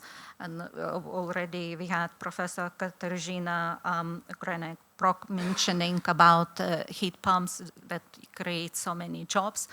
So that is what's happening. Then the Netherlands and obviously France as well, looking at geothermal slightly outside, obviously Iceland. We have Turkey focusing a lot on geothermal. Missing point is EU, so we do need that direction from the EU, and as I said, at the moment it is missing. So district heating solutions, it would have been a very easy way to go. I think I have one statistical thing I thought it quite amazing. It is by Clean Air Task Force, we estimated that if we untap just 1% of Europe's high temperature geothermal resource, it could generate 18,000 terawatt hours of electricity. That would be equivalent of 1,400 cities, the size of Berlin. So that kind of level we are talking. So EU geothermal strategy is really needed. It's coming, hopefully soon, rather sooner than later. At the moment, that is one of the barriers. When, obviously we need political will, we still need support. I would say always public-private partnerships are important in this context. When legal frameworks and like what we have a presentation by Luciana yesterday, we license permits, it's not at the moment designed specifically for geothermal. And again, it's creating obstacles and delays. Thank you.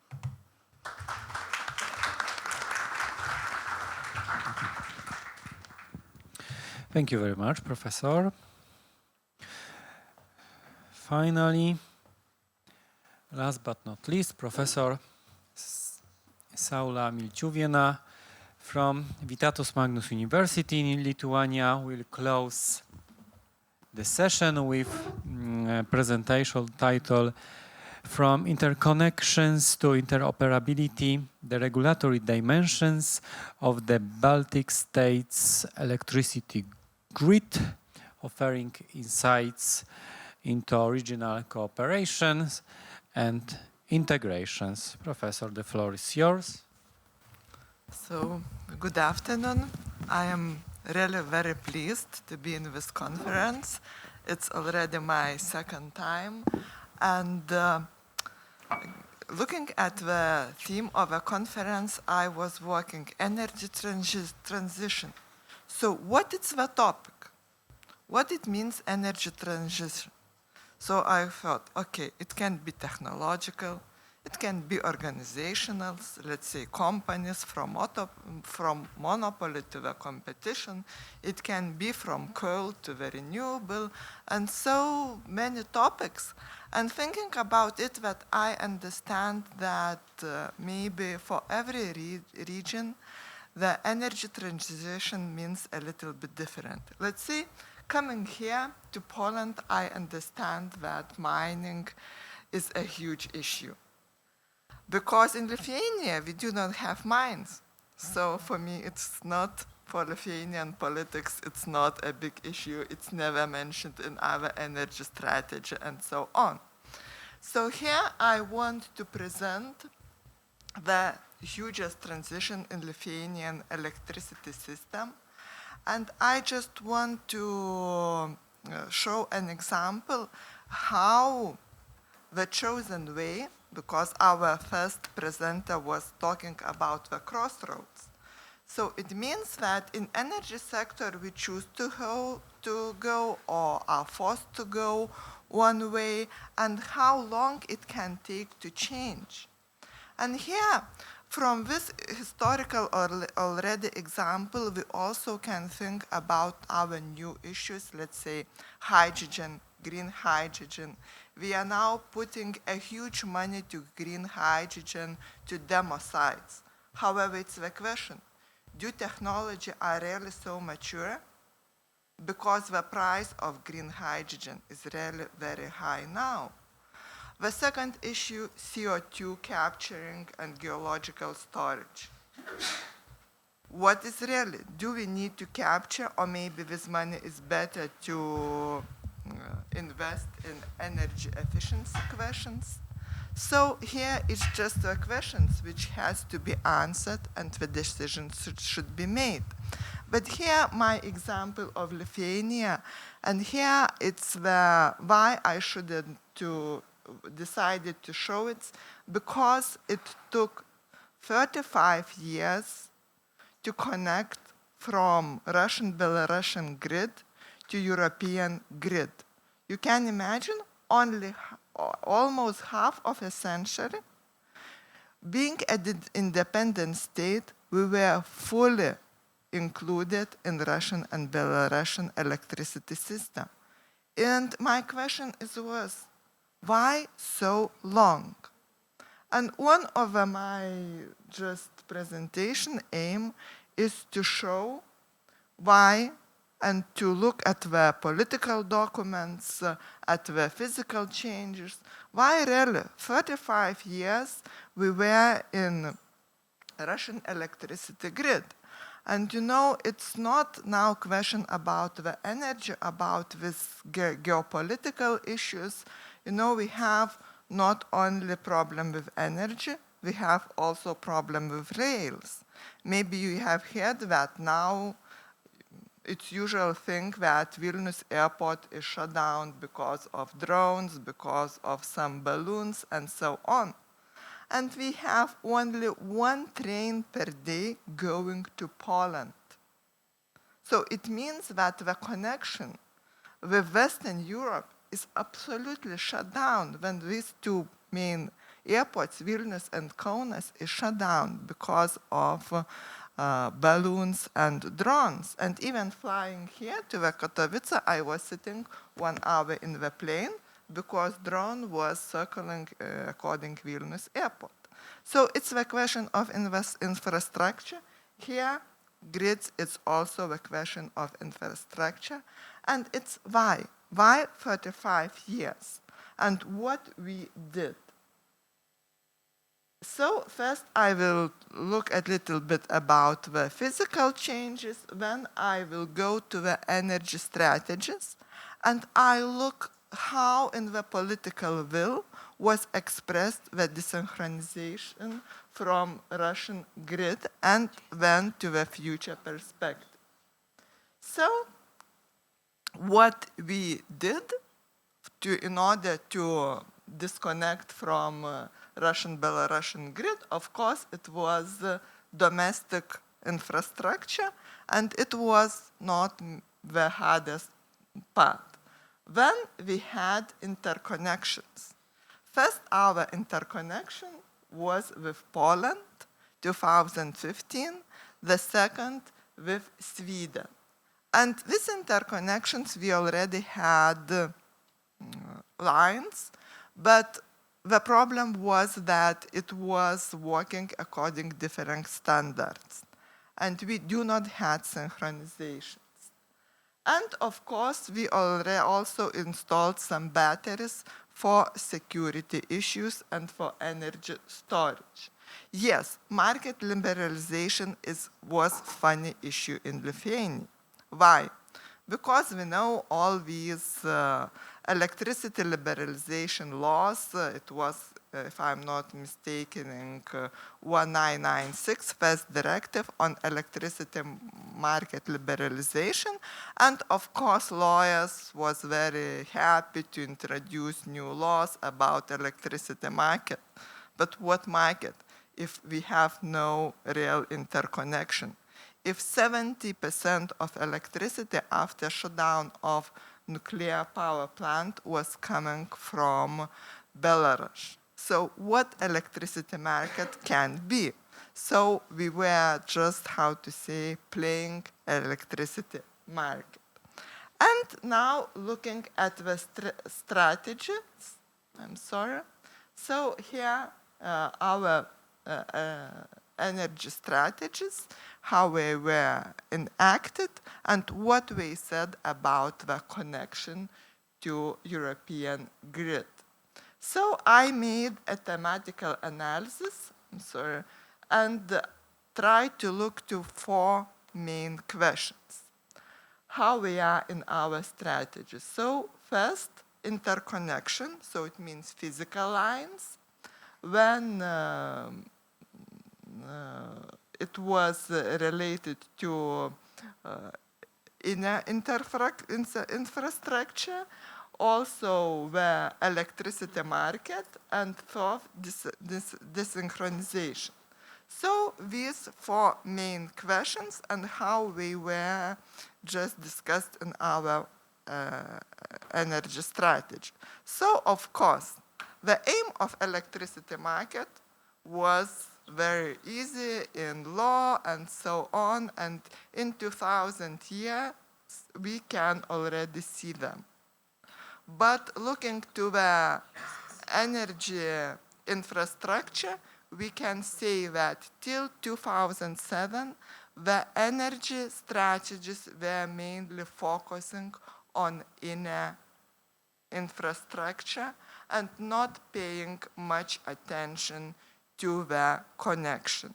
After 2007, it's a breaking point. Already we are talking about the interconnections, and we have already at 2015 interconnection with Poland, then with Sweden.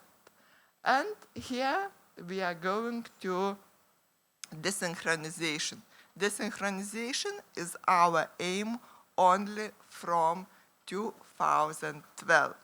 So for me it's the question,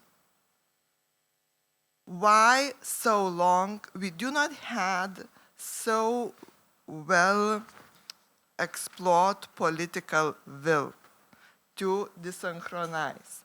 And then going further, what's next? What's next? Now we have already synchronized grids, but now we have another issues.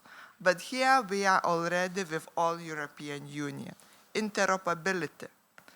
A new term, a data interoperability. It means that if we have different data from different devices, we have to be able to make one set of data.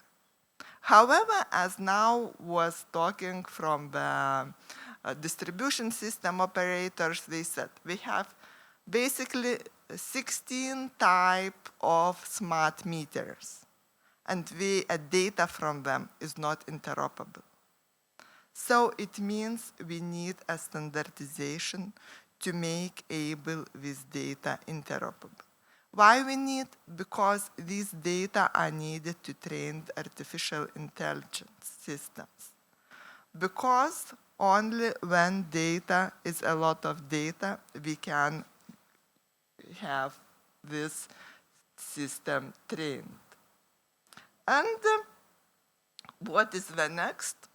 What is the next issue? So I hope maybe someone already saw in the last month, in October 8th, the European Commission adopted new strategy for AI and for energy sector.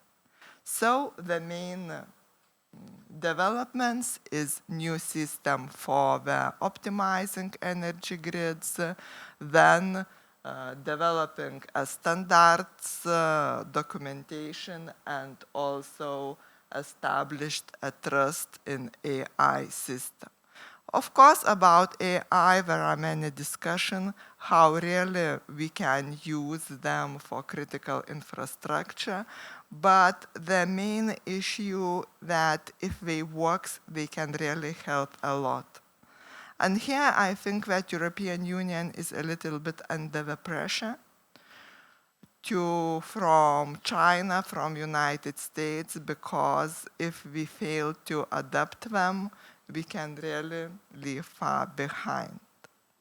So mainly my presentation is about Lithuania and just showing that first we were building physical interconnection, and now having it, we already with all European Union talking about data interoperability and artificial intelligence systems. Thank you very much.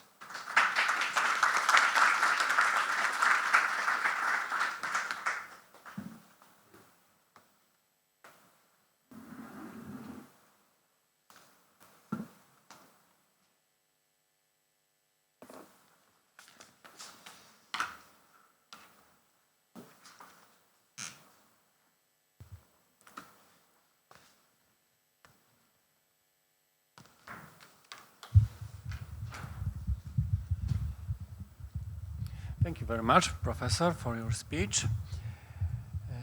Now we are opening the floor for discussion, but short discussion because we have about 10 minutes. So can you invite to ask it? Who has questions or comments? Maybe Eddie first.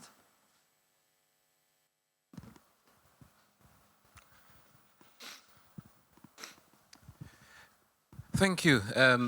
Really exciting presentations. Do forgive me if I go first. I'm always the one with many questions in the room, so do forgive me. But I think my first question was on local content. And again, I'm originally from Nigeria, so I was quite pleased when you spoke quite highly of our local content legislation. Maybe not many of us feel that way. But I think my question is really around, you talked about defining clearly. And one of the issues we've struggled with back in Nigeria is what is local? And the Act defines local as broadly Nigeria, and in that case, some of us from the Niger Delta do not get the benefit of the resources or local content, as you've quite well explained and research has shown. So how would we then articulate local vis-a-vis what is national, but what is really local? And secondly, will you look towards a more prescriptive local content regime, or will you look at something that is a lot more flexible? Thank you. Okay. Immediately, yeah? We'd answer immediately. So, right. I would say that the local is, first of all, Polish, because there is still discussion. It's supposed to be regional or supposed to be national. So I would say the local, it means Polish. The second is, we decided, let's say, during the ministry being that it could be, let's say, the situation that the company is located in Poland, having production, whatever, in Poland or services in Poland, at least is having like a 10% of the, let's say, workers working physically in Poland. Because, you know, when you have we were not interested in the headquarter. Because of I will show you the case of the Ørsted from the Denmark. They do produce everything connected with the windmills, like, engines, and it was exactly the same with the Siemens. And it was says quite simply that it is not local, even if they have the headquarter with the 10 persons in. The first one is the European Union is saying no for those, let's say, legislation, because they are saying, okay, you can just put it into the voluntary contract with the company. You know, push them to make it. Okay, I can push them into the nuclear one, saying, I have 60 billion Polish zlotys and try to get it. And it is just connection because we do not have a lot of producers of the stuff like that. But in the producing anything else, like whatever, the paper or something different, there is no possibility to push them more than we can. So that is the, let's say, the level of the legislation right now. We are trying to push. Tomorrow will be Boris Budka. He's the president of ITRE in the European Commission. And we try to push European Commission a little bit just to be more open. And we are in a good position because the General Advocate, Mr. Maciej, Professor Maciej Szpunar, he's Polish. So he has the incredible influence on whatever it is, because his decision is about the, let's say, excluding the third countries. So that's the path for now. Okay, sorry. Thank you. Federico? Okay, so I have two questions, really quick ones. So about the local content. So my background is in Brazil too, so thank you for mentioning that. We also have, we just recently had legislation now that was approved by the government into local content for renewable energy projects, which was really, really interesting. Now, do you think that this resistance from the EU into get to this local content, not only to Poland, I believe that the other countries as well, across the board, is related to the mobility, the principle of the mobility of the workers around Europe, the EU countries. And you think that one way should be the local government have some sort of planning or community, even not community benefits like we have in UK, that you are voluntarily investing back into the community, affected community for this project. But do you think that that should be allowed to the local authority to decide how this sort of planning could involve more workers and more benefits to the region? And for Jurgita, I have a question about, you spoke about licensing and about the contract for exploration that's still up in the air. From the experience that you have seen in Iceland, how long is the long term of this sort of licensing? Because I believe that this is like a continued, it's not like in the offshore that you have 30 to 40 years or something like that, or 20 years in the onshore projects. How is the extent of this contract, this licensing should be, or from the experience from Iceland? Okay, so I think that the countries having their own policy. We are in the European Union. We are for a bad and good times. That's the point, number one. But also we have to focus on some countries are better in one point and the other one in the other ones. So we can't make, okay, the definition could be European, by the way, but anyway, the country is supposed to decide about something. I will give you the Polish example, which is really good.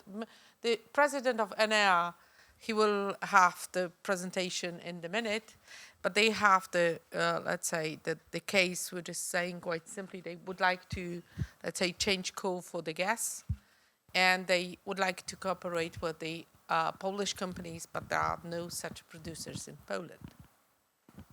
So they said, okay, we have to, let's say, find anybody from somewhere else. And it also means that the country because we do have so many investments in gas.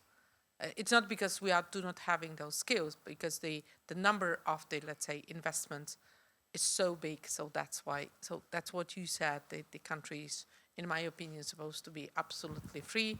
And there's, of course, we can't be close, like, to have a minimum limit. I just love the legislation for the consumers, which is saying about the minimum level and later do whatever you want to, right? And it is okay, I mean, for myself. Hopefully we will convince the European Union just to follow that path. But, Poland is we are trying to fix everything, like, to push ETS, to push local content, to push nuclear energy, to push helping Ukraine, to push safety. So we are really in the position pushing the European Union, because the European Union, they they are happy in the position which they already have, right? But the word is growing. Sorry. Okay. Okay, thank you. Thank you for the question. It's a good question. In the project, just to give a bit of background, I collected all the information, what exactly, because I was looking, okay, if you are a newcomer, how long does it take for you to set it up, basically? So I was looking at different permits, license, exploration, exploitation, power plant building, drilling, then obviously there are environmental impact assessment, then health and safety. So there are quite a few, and I have detailed report how long does it take to obtain these permits and license. In terms of your question, how long does it valid? Yeah, it's a good question, because initially it was like for general ones, it was about 25 years. Now we are thinking for 100 years to give that. So just to have a bit more incentive. Thank you, Professor. Professor Heffron and Federico have questions. So first, Professor. Yes, so just on the geothermal point there. So when I was looking at your presentation, I'm thinking you had up the data, all the EU countries want to do something. So I just thought, for me, it's a classic case of what I was referring to in my presentation as great expectations. I mean, France is going to have 40% more by 2030. They haven't even started yet. So I don't know how it's going to happen by 2030. But if you said France is going to have 40% more of a very, very, very small amount, then I could see, so they're manipulating the data or the figures. But my question to you would be that if I look around the world, developing countries are already building, have brought into operation geothermal. Why are we still waiting in the EU for a EU policy in 2026? We're clearly well behind the market. And my question is that because we don't explain what are the justice implications of building geothermal? It is much better than building other energy projects. And to date, we aren't saying that to communities. Most people are unaware, and we're not thinking institutionally that this actually meets a lot of the justice principles already. So why hasn't that happened? And then maybe a question in terms of the comparison of building projects.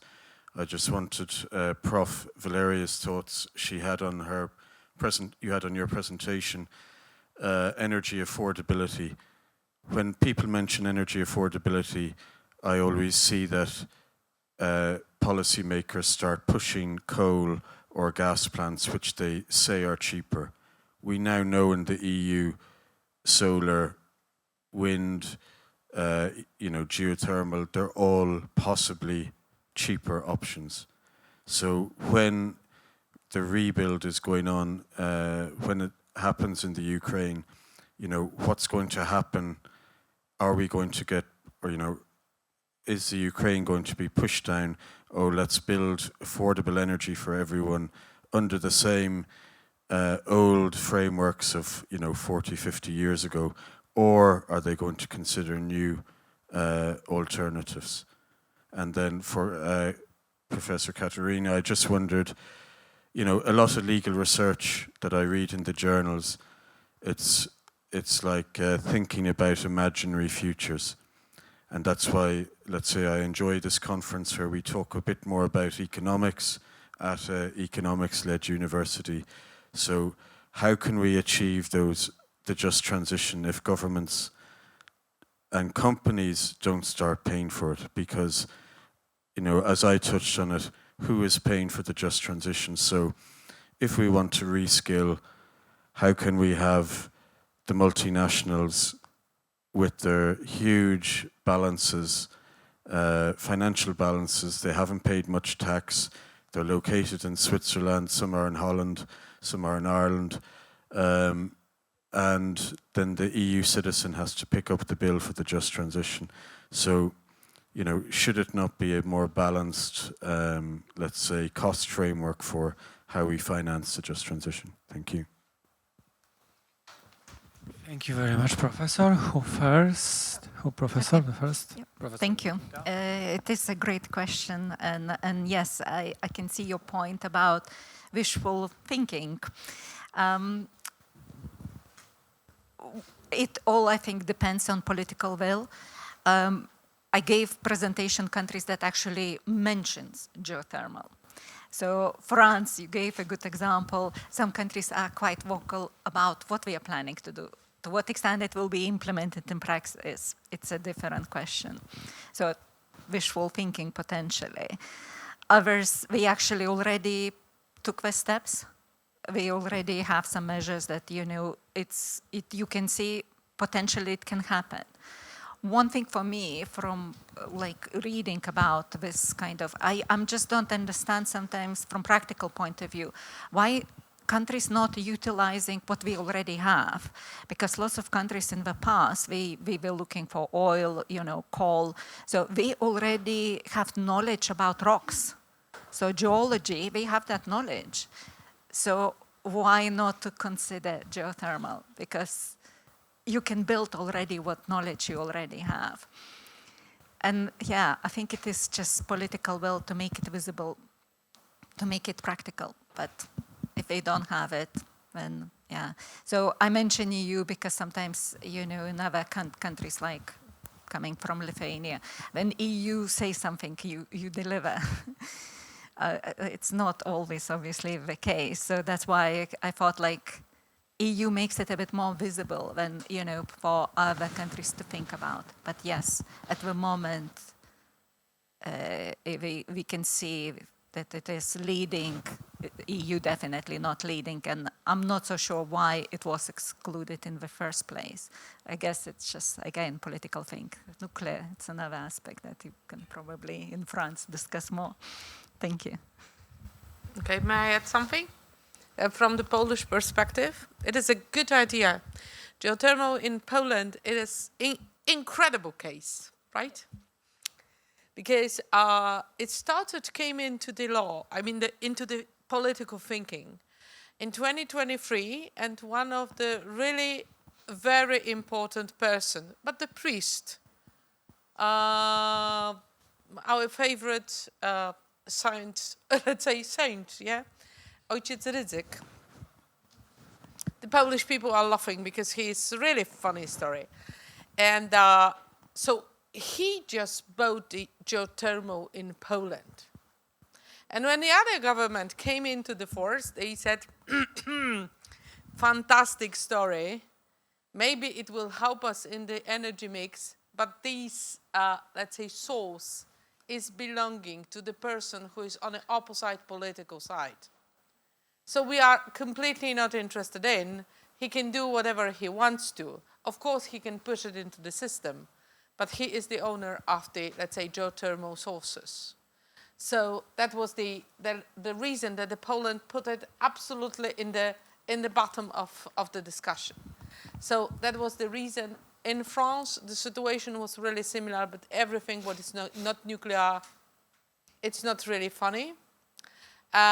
In Italy, the situation is exactly like in Poland, so we are trying to put the mixture, which will be quite, let's say, interesting for Italians. So you are absolutely right. It is absolutely political source. We were trying to recognize, and that is also the mistake of the European Union, because the climate plans, in the, let's say, in their idea, it was the system to showing what the country will follow on with the, let's say, the energy mixture. But as you know quite well, all the plans in energy system longer than 5 years that do not work. Yeah, because of the technology, because of something which is developing. So that's why those plans which were already done is not working anymore. In Poland, it's not done because steel is changing. So, you know, it is one big mess. So it is the, a little bit political opinion from the Polish perspective. Sorry. Thank you. Thank you very much for your question. 2 weeks ago, I was in the Central European University in Vienna, and I had almost the same question from the master's student. Sustainability, affordability is one of the elements of sustainability, but today in Ukraine is really difficult to talk about affordability of alternative energy sources, for example, solar energy, because it's expensive. In Ukraine, this market developed before the war, but because for the Ukrainians, this is not the crisis or conflict, it is the war. And now it's really difficult to talk about these issues because we have problems with energy infrastructure. Every day, Russian Federation destroys it, and we need to solve these everyday problems. I hope that after the war, our government will develop this path to develop the market, and I think the problem will be solved. But now we have another problems. Thank you. Thank you very so much. It's really, really, a long discussion that I can start, which you maybe will do in different time. But the biggest picture is that the European Union is at the crossroads. It has many, many problems, and probably just transition stopped to be a priority for some time, and as you have mentioned in your talk. What I can say that in the end of my speech I was saying yes, and involving economics is extremely important because transition in general is an interdisciplinary topic. So we cannot dissociate economy from law and so on. They are, so in the end of my talk, I was talking about some obligation that we can impose on the companies, that subsidies for the companies that offer reskilling or re-employment for those who would qualify. Then we can say about targeted investment. So investment for the region. Well, we have a very wide picture of what the region is, but for the region, vulnerable region, let's say. What else? We can also to set up this local investment priorities and exactly invest where it's really needed to equalize or to at least try to make it less uneven than it is today. It's a hard work. I said that with my research question, the question is so easy and so prosaic, but it's so difficult to achieve it. So we are not yet there. I think that we need some experience to understand, as I said, in jobs, to understand which jobs will last and will be a stable employment, because we try, and some of them, some fields might simply disappear. So we need a little bit more time and more experience, and well, yes, they are for the companies which are outside of the EU. Also, we can do something. As I said, the EU is just overwhelmed with wars around, with other problems, and transition in somehow. You see that in Copenhagen, and we talk much less about those issues. So I don't have an immediate solution for you. Thank you, Professor. Last question from Federico, but very short, please. Hi, I'm Federico Gallo from Italy. You will forgive me, but my question is mostly related to local content again. So I thank again Professor Czarnecka for her insightful contribution. Italy, in his last approved support scheme for renewables, which is a two-way CFD, has reserved a quota for solar panels locally manufactured, building on the Net Zero Industrial Act criteria. In the Italian energy jargon, that's called the anti-China scheme. So, of course, the premium for the winners of this scheme is higher than the one granted to the others that are just building with Chinese components. And basically, that's public money, because the premium comes from public money. So, basically there's just one company that is actually building, manufacturing, assembling solar panels in Italy, in Sicily specifically, so that's probably benefiting from this whole scheme. So my question is, how can we really strike a balance between the industrial strategy objective, that to me is pretty clear, so building a local PV supply chain, and the overall cost of the transition that I think we all want to be at the lowest cost, not to leave anyone behind. Thank you. Thank you. Always about the solution for the public money and the telling problem. If we discuss it's public money, so that is not the problem, because the state is the kind of the state aid, and the state. So that's why the European Commissioner Ribeira, she is, let's say, involved in this, because she's saying that it is the public money which is supposed to be spent. So it means, well, simply, it is the state aid. And it's supposed to be notified in the way of the legislation. But the second point is that typical question about the private fund. Then this private money, it is only understandable that we are supposed to, that's what you said, balance between the, let's say, the spending money cost.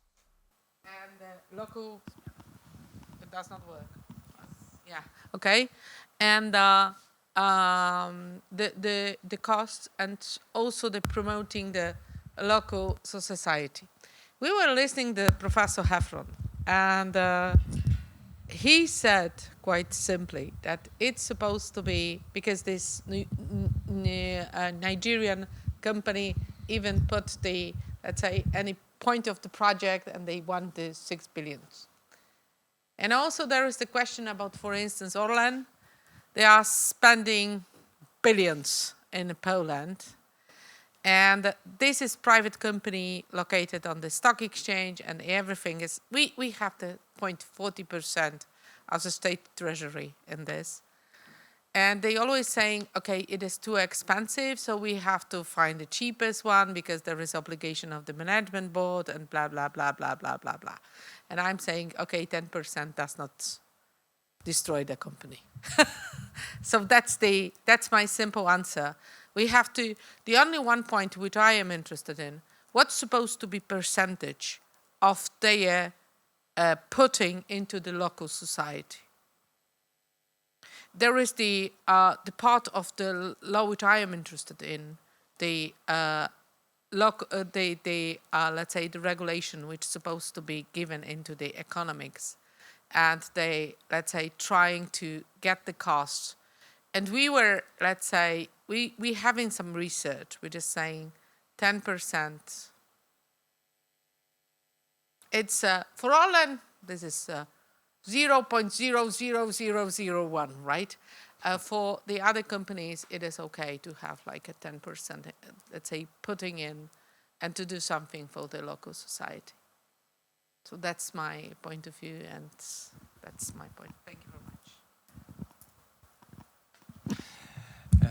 Thank you very much, dear all. So let's close plenary session. Very important, not only about green transition, but also about fairness and secure. Professor Jurgita, Professor Marzena, Professor Saulė, Professor Katarzyna, and Professor Valeriia, thank you very much for great presentation and attentions. before long break, I invite Mr. Marek Lelątko, member of the board of Enea. Enea is one of important companies on energy market in Poland.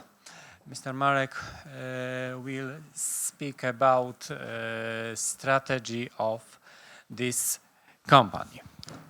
So, start. I have to say something. I must.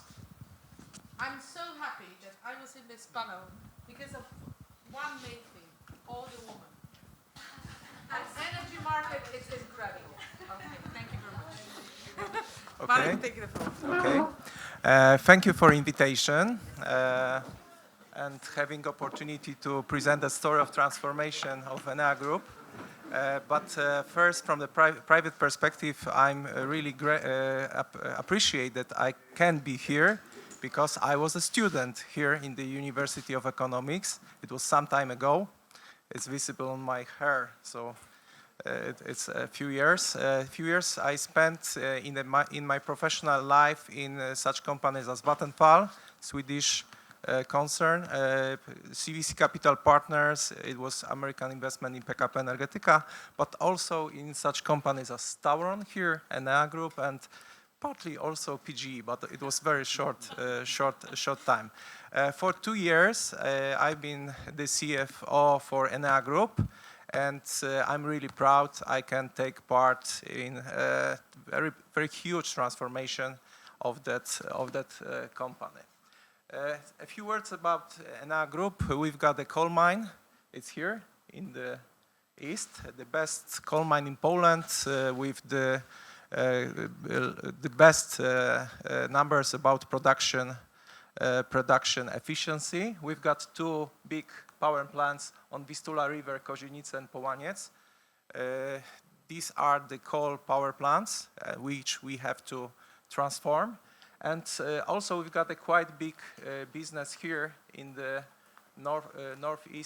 northwest Poland, and there is also the headquarters of Enea in Poznań, because we've got the distribution business. They're very important for Polish energy groups, and sales business all over the Poland. We also got heat in Białystok and Oborniki Piła, and as you can see, some businesses connected with renewable energy. What is the crucial point for transformation of energy assets. And a few information about the market, that market changes. And here you can see the numbers of electricity productions, which is connected with big Polish players. But as you can see, 41% of production is not the big Polish players. It's just the users as we are, micro installations. It's a huge number. It's about 13 gigawatt capacity, and also private companies from Poland and abroad which produce energy from renewable sources. So we as big players on the market have to take it into consideration in our strategies. We also have retail business to final customers in sales business, and we also got the distribution business about 13%. Additional important fact about the Polish market is that our generation is still based on coal. It's lignite and hard coal, and lignite power plants are in average about 34 years, and that hard coal 42. So this is also the point why to do the transformation, because that assets are just old. When we came last year, we started with preparing the strategy for the company, and we decided to put the strategy on 5 pillars. And our main goal was to keep the position of the Enea Group on the market. And another point is to increase the value for shareholders. First pillar is our transition assets, transition of our coal assets, that coal mine and 2 coal power plants. we've got the idea to implement the technologies which are on the market, which exist on the market, and they are in operation, such gas, for example. But we also look at technologies like biogas or small modular reactors for the future. Additional point is growth of renewable business, because as now we almost haven't had such a business in our portfolio, and we would like to diversify that generation portfolio a little bit. Another point is distribution, and it's very, very important because the distribution business is significant for transformation of Polish energy sector. It is impossible to do the further transformation without investments in distribution segment. There is another pillar with new products for customers, because it's not only the sales of electricity. These are really different products for clients, because the sector is more and more complex, and it is not only the energy, it's also the capacity. There are a lot of producers on the markets, and we have to put together the producers with consumers just to make them happy. And this is why we are focused on that issue. And of course, operational excellence, because as the company, we have to be effective, we have to create results to have money for transformation. Doesn't work. Okay. And but transformation, you cannot do transformation without money. We need a huge amount of money to do it. And in fact, we calculated it as over 100 billion Polish zloty. It's about 25 billion euro. And in fact, we divided it into two parts. First part, which is in our model, and we are able to cover it with our balance sheet. It is about 67 billion. And for another 40 billion, we have to find another sources of financing. It may be the capital increase, it may be hybrid bonds, it may be partnerships, joint ventures, but also we may use project finance, which we use in our activity. Project finance is good when we look on covenants, bank covenants, but it's not good from the Fitch and our rating. So when you look at our spendings, there is still some spendings about conventional energy, because we have to take into the consideration that we won't just be able to put out the coal assets out of operation in 1 year. We still have to keep it. And we believe, as the group, that we can still provide the electricity and provide the capacity from that units for the next years, because it's important from the safety perspective of Polish system. And it is also, it is not possible to do it in 1 year, because that investments of transformation will need time. We want to spend money on 2 gas power plants. First one is Kozienice, and it's already contracted. It is our great success from last year, because we had to put 3 things together. First thing, to win the capacity market, to make that investment be effective. This is one point. Another, to get the financing of that investment, is about 6.5 billion Polish zloty, so it's quite big, and it is made in project finance. And the third thing, very crucial and really difficult, to get contractor for building the power plant, because everyone on the world now builds the gas power plant. So it is not easy to find the turbines, and it is not easy to find contractors. We have found, we will do it with Americans, it is GE, and 75% of that investment it is Polish content, and maybe we'll be able to increase it. So this is how it works. That renewable budget is quite big, but we divided it into 2 parts. First one is our portfolio, and we work very hard to increase the portfolio of our projects. We invested this year in wind farms, but we have portfolio of PV and built also portfolio for energy storage system. And the big one is distribution, as I said, very crucial. When we look on our generation portfolio in the beginning, we were very coal oriented. in the end of strategy 2035, our idea is to keep the position of the market, because there are approximations that during that 10 years, the electricity consumption in Poland will grow about 20 to 30%. So this is why there is that growth.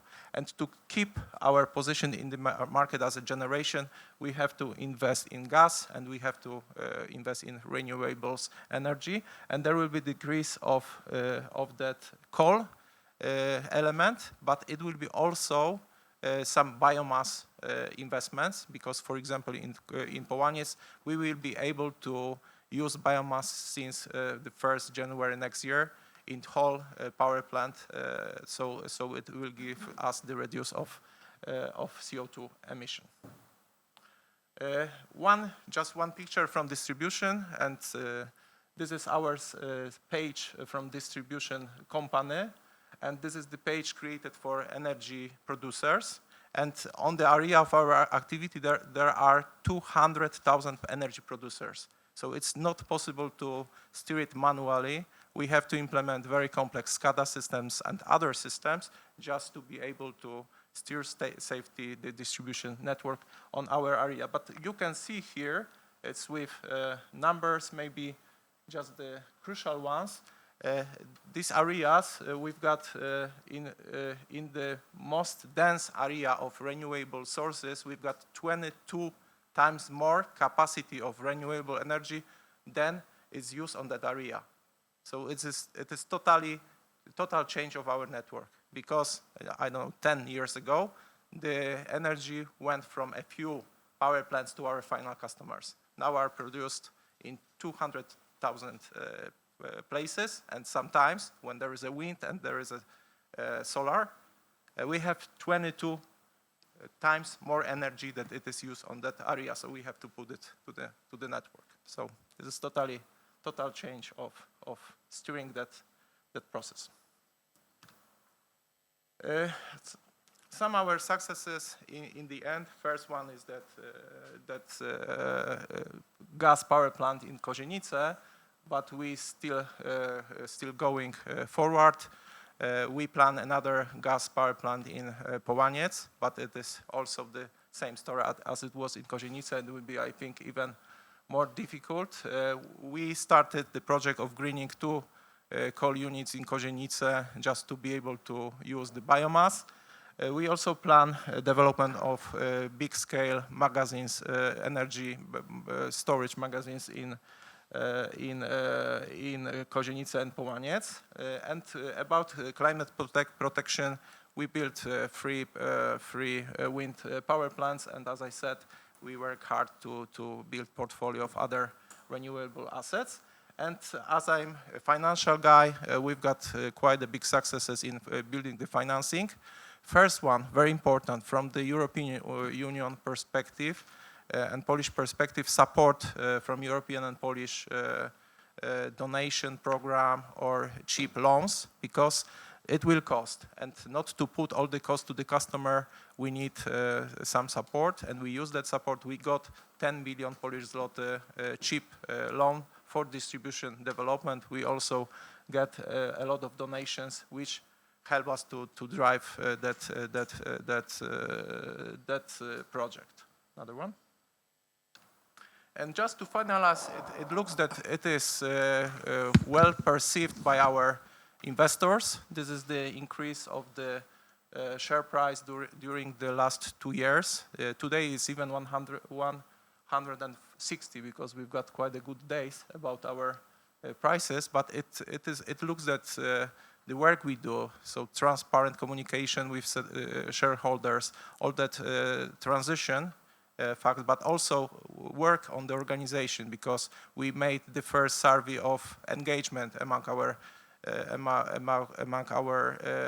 employees. We try to develop competences.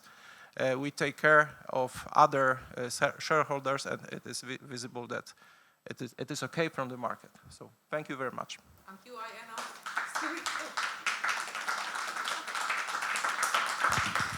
Thank you very much. Now, who has a question? Professor.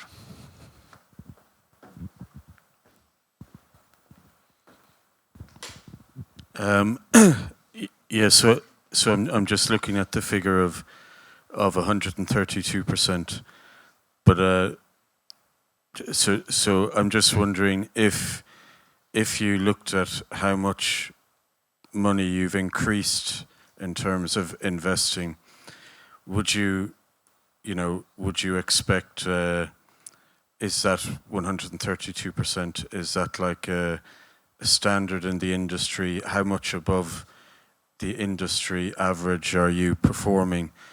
And when you were talking about some of the costs on the previous slide, what if I said to you, I mean, this is all under the energy transition. You were going to spend money anyway as an energy company. So how much extra has gone into the, let's say, the just energy transition, rather than just this is what the company would have done anyway if you didn't even have an energy transition framework? I previously worked in CVC Capital Partners. It was just the fund which looked at, on the company just from the perspective of creation the value.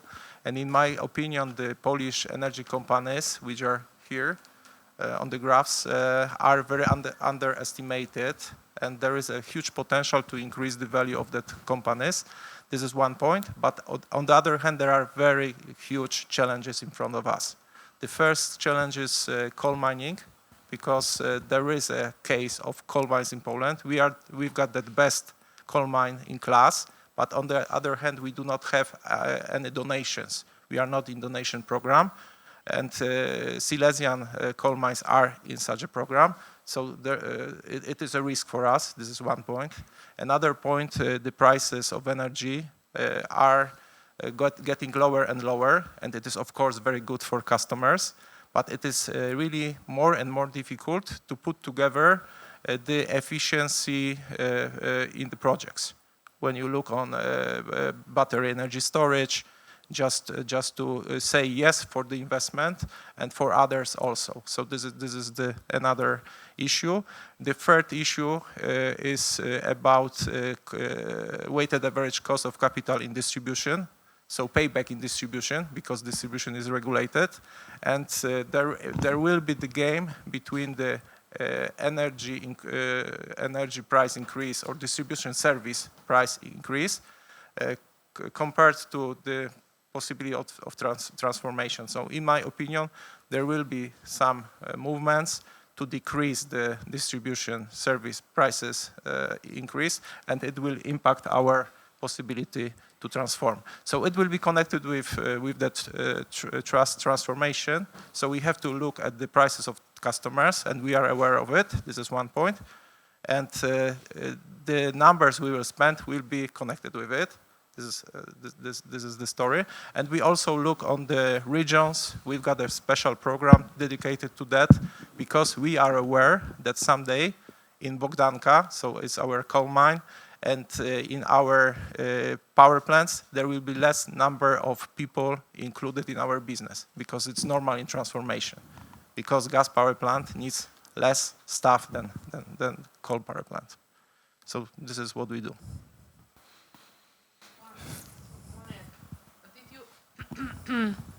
Did you count the spending for the, let's say, keeping the coal and going to the transition? Did you see the gap? Okay, let's imagine that there is no regulation in Europe and they do not push you into the, let's say, transition. You keep the sources, you do whatever you do right now, or you change it for the, let's say, other renewable sources? The problem with coal is like that we are pushed away by the market. And this is visible for us, that 40% of production by the other companies, renewable companies, gas power plants, because such gas power plants are built in Poland. So step by step, if we do nothing, we will be pushed out of the market. We'll be last in the queue to go to the market. So this will be the alternative scenario. And another point is that it is really old, getting old. It's not flexible, so we are not able to steer that assets as the market needs now. So this is how it looks. Thank you very much for questions and attentions. Now I invite to break. Next session. Thank you. Next session will start on 2:00 p.m. This room and room on the next door. Thank you very much, and invite you to the break, lunch.